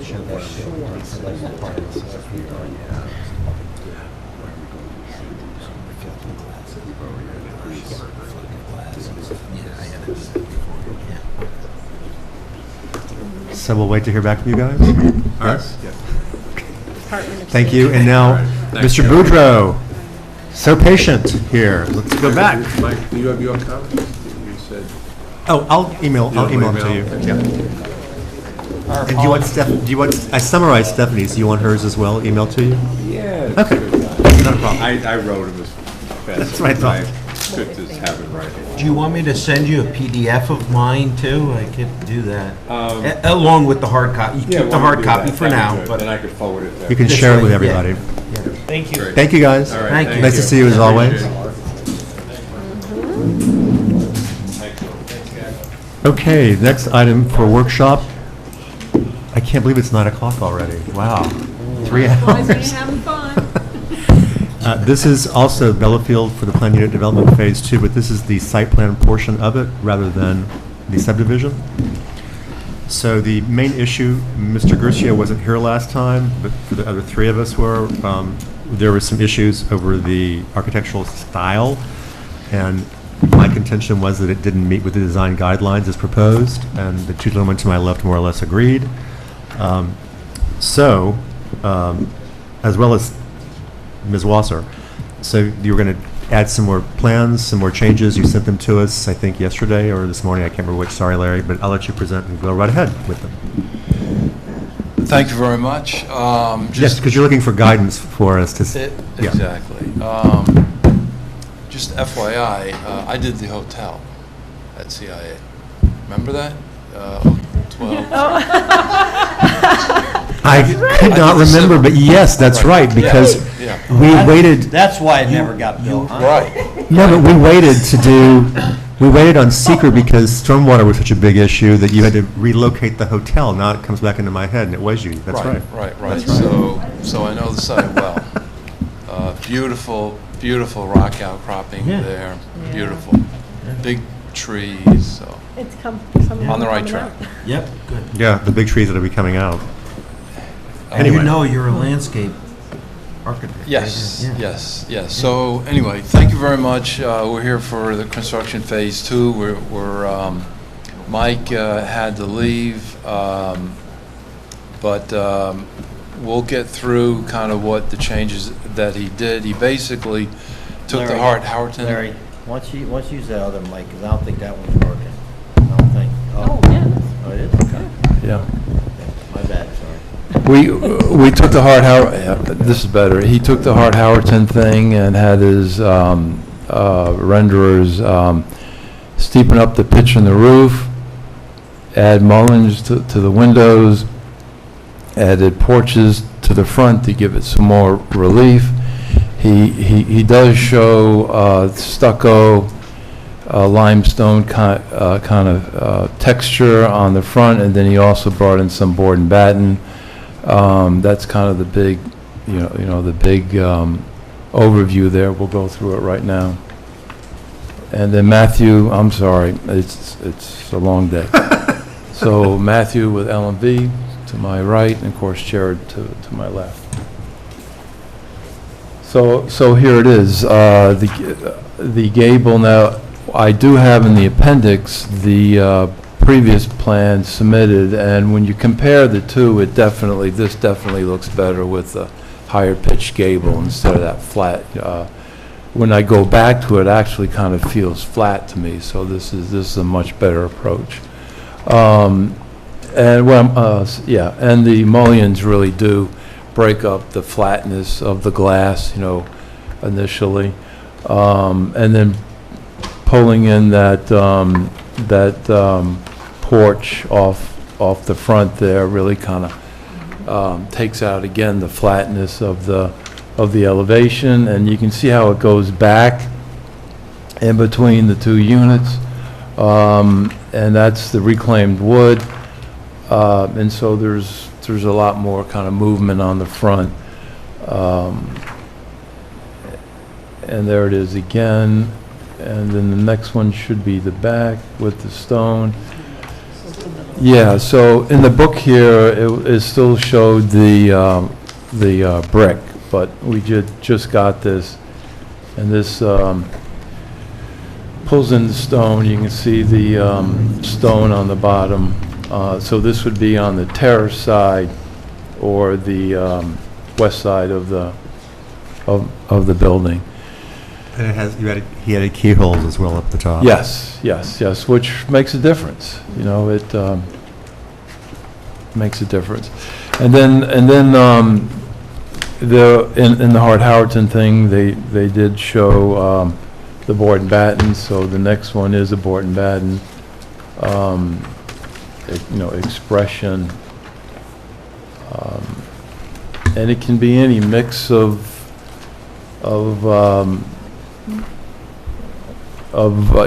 the different types of materials. So we're here tonight to get a little more feedback. The next step would be for us to move in, for LMV to move into elevations.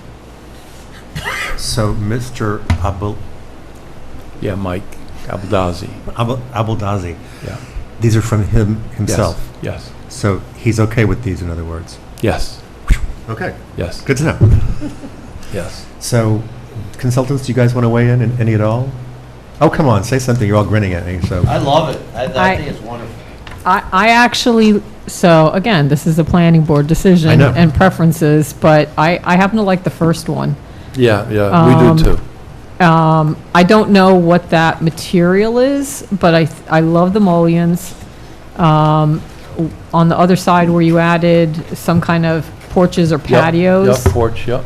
I think you changed, the bottom also with the doors, maybe adding, a little more glazing, and then even the light fixtures I like, and I definitely like the keyhole. Is that a seam roof at the top? Yes. Standing seam? Yes. Okay. So, I mean, I think it went a long way, and the only reaction I'm having to this versus the board and batten is because you have those big mullion windows, the board and batten to me, like, together makes it look busy. Yeah.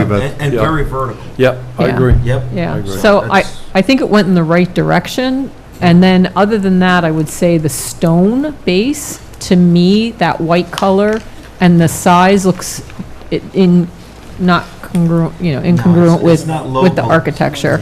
I actually like better what Hotel. looked more like slate or something else. I don't know if it was brick or what it was, but I thought maybe that looked, Ledge stone. yeah, more appropriate.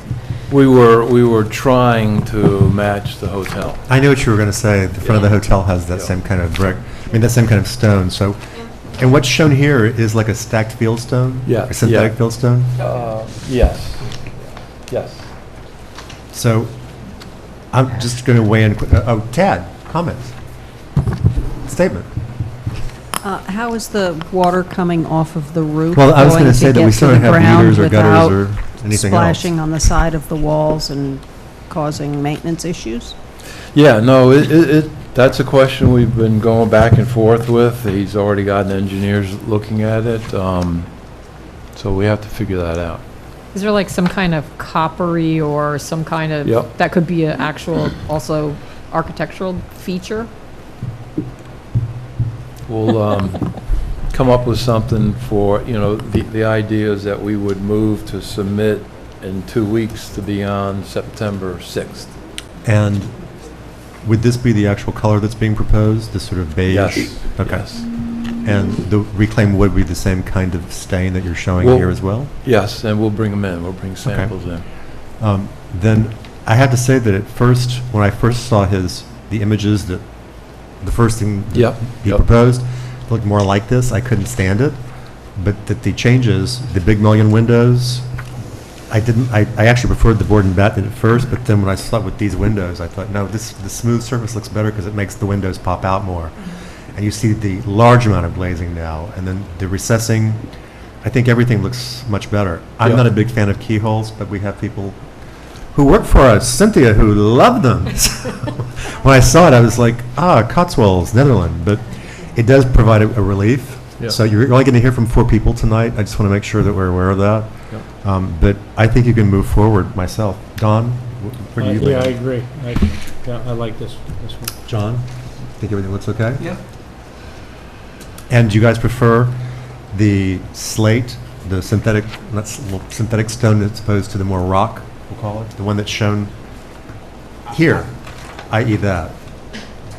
It's very contemporary. Well, that's a Craftsman ledge stone style. Yeah. That's not bad, Yeah, but I yeah. think even just the more rectangular pieces of stone, kind of like what you would see on the,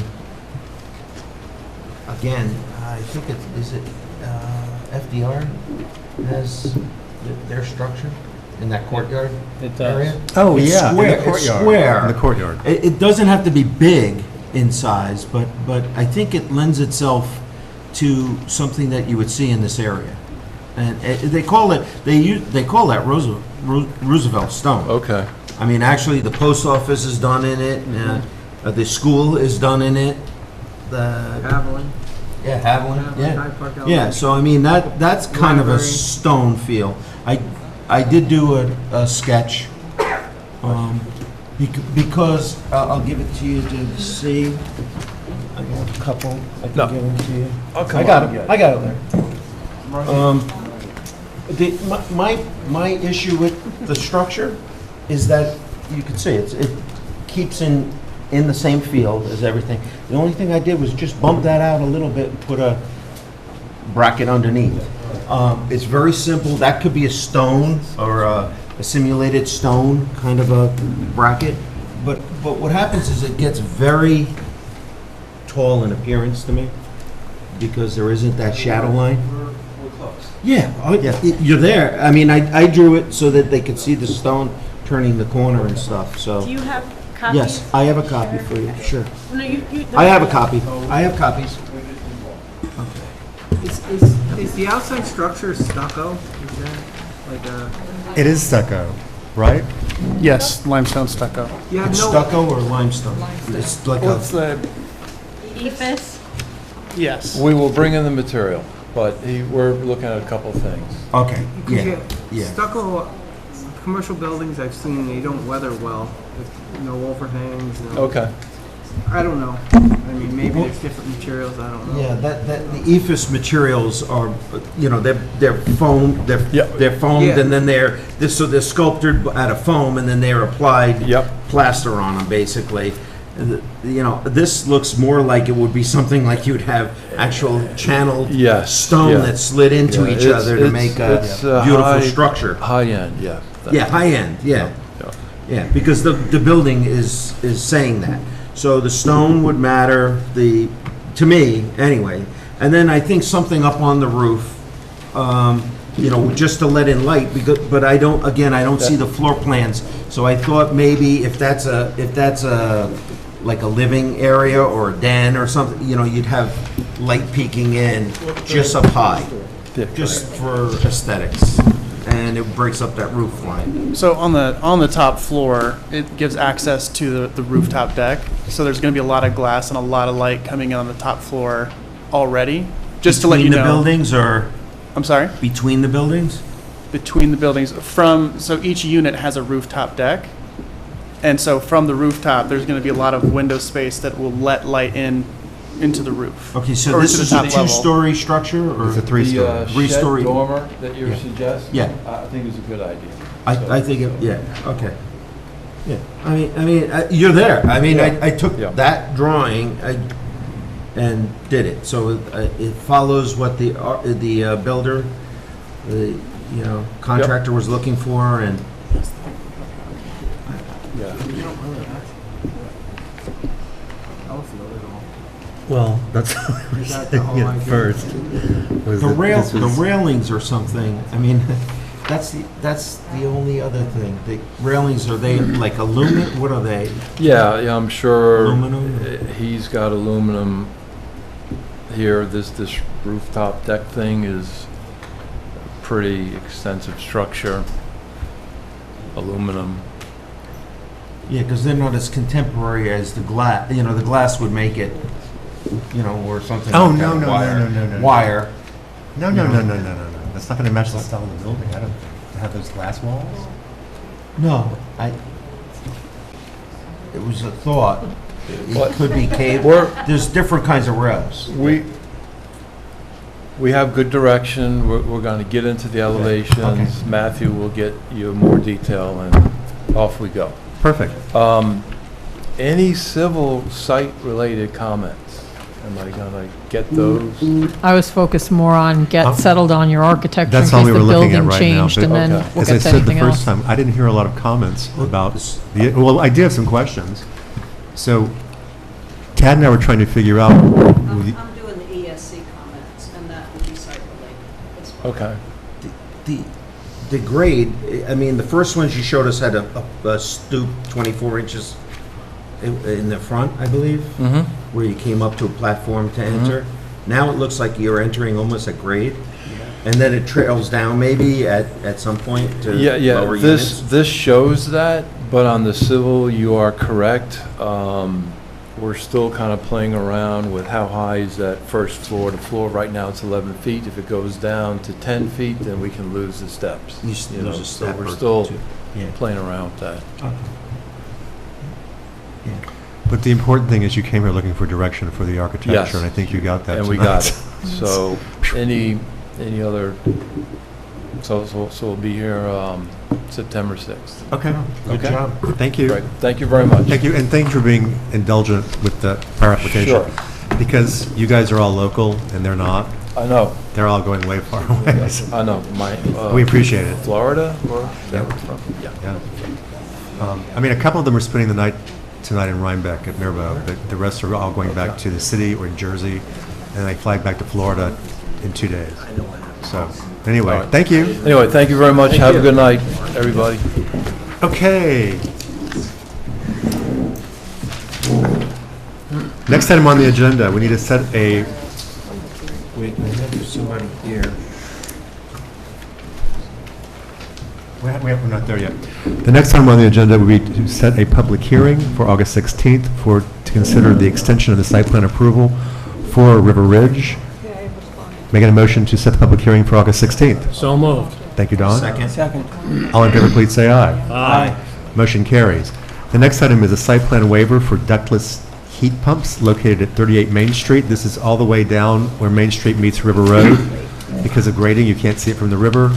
You can see it maybe from part of the Vanderbilt estate, but it's not immediately intrusive or visible, and we have the recommendation from Ms. Moss. Anybody have any questions? Mr. Veith, this is yours, and good night, consultants, thank you, it was fun. Site plan waiver, Eleanor Wilkinson, 38 Main Street, Resolution 2023-47.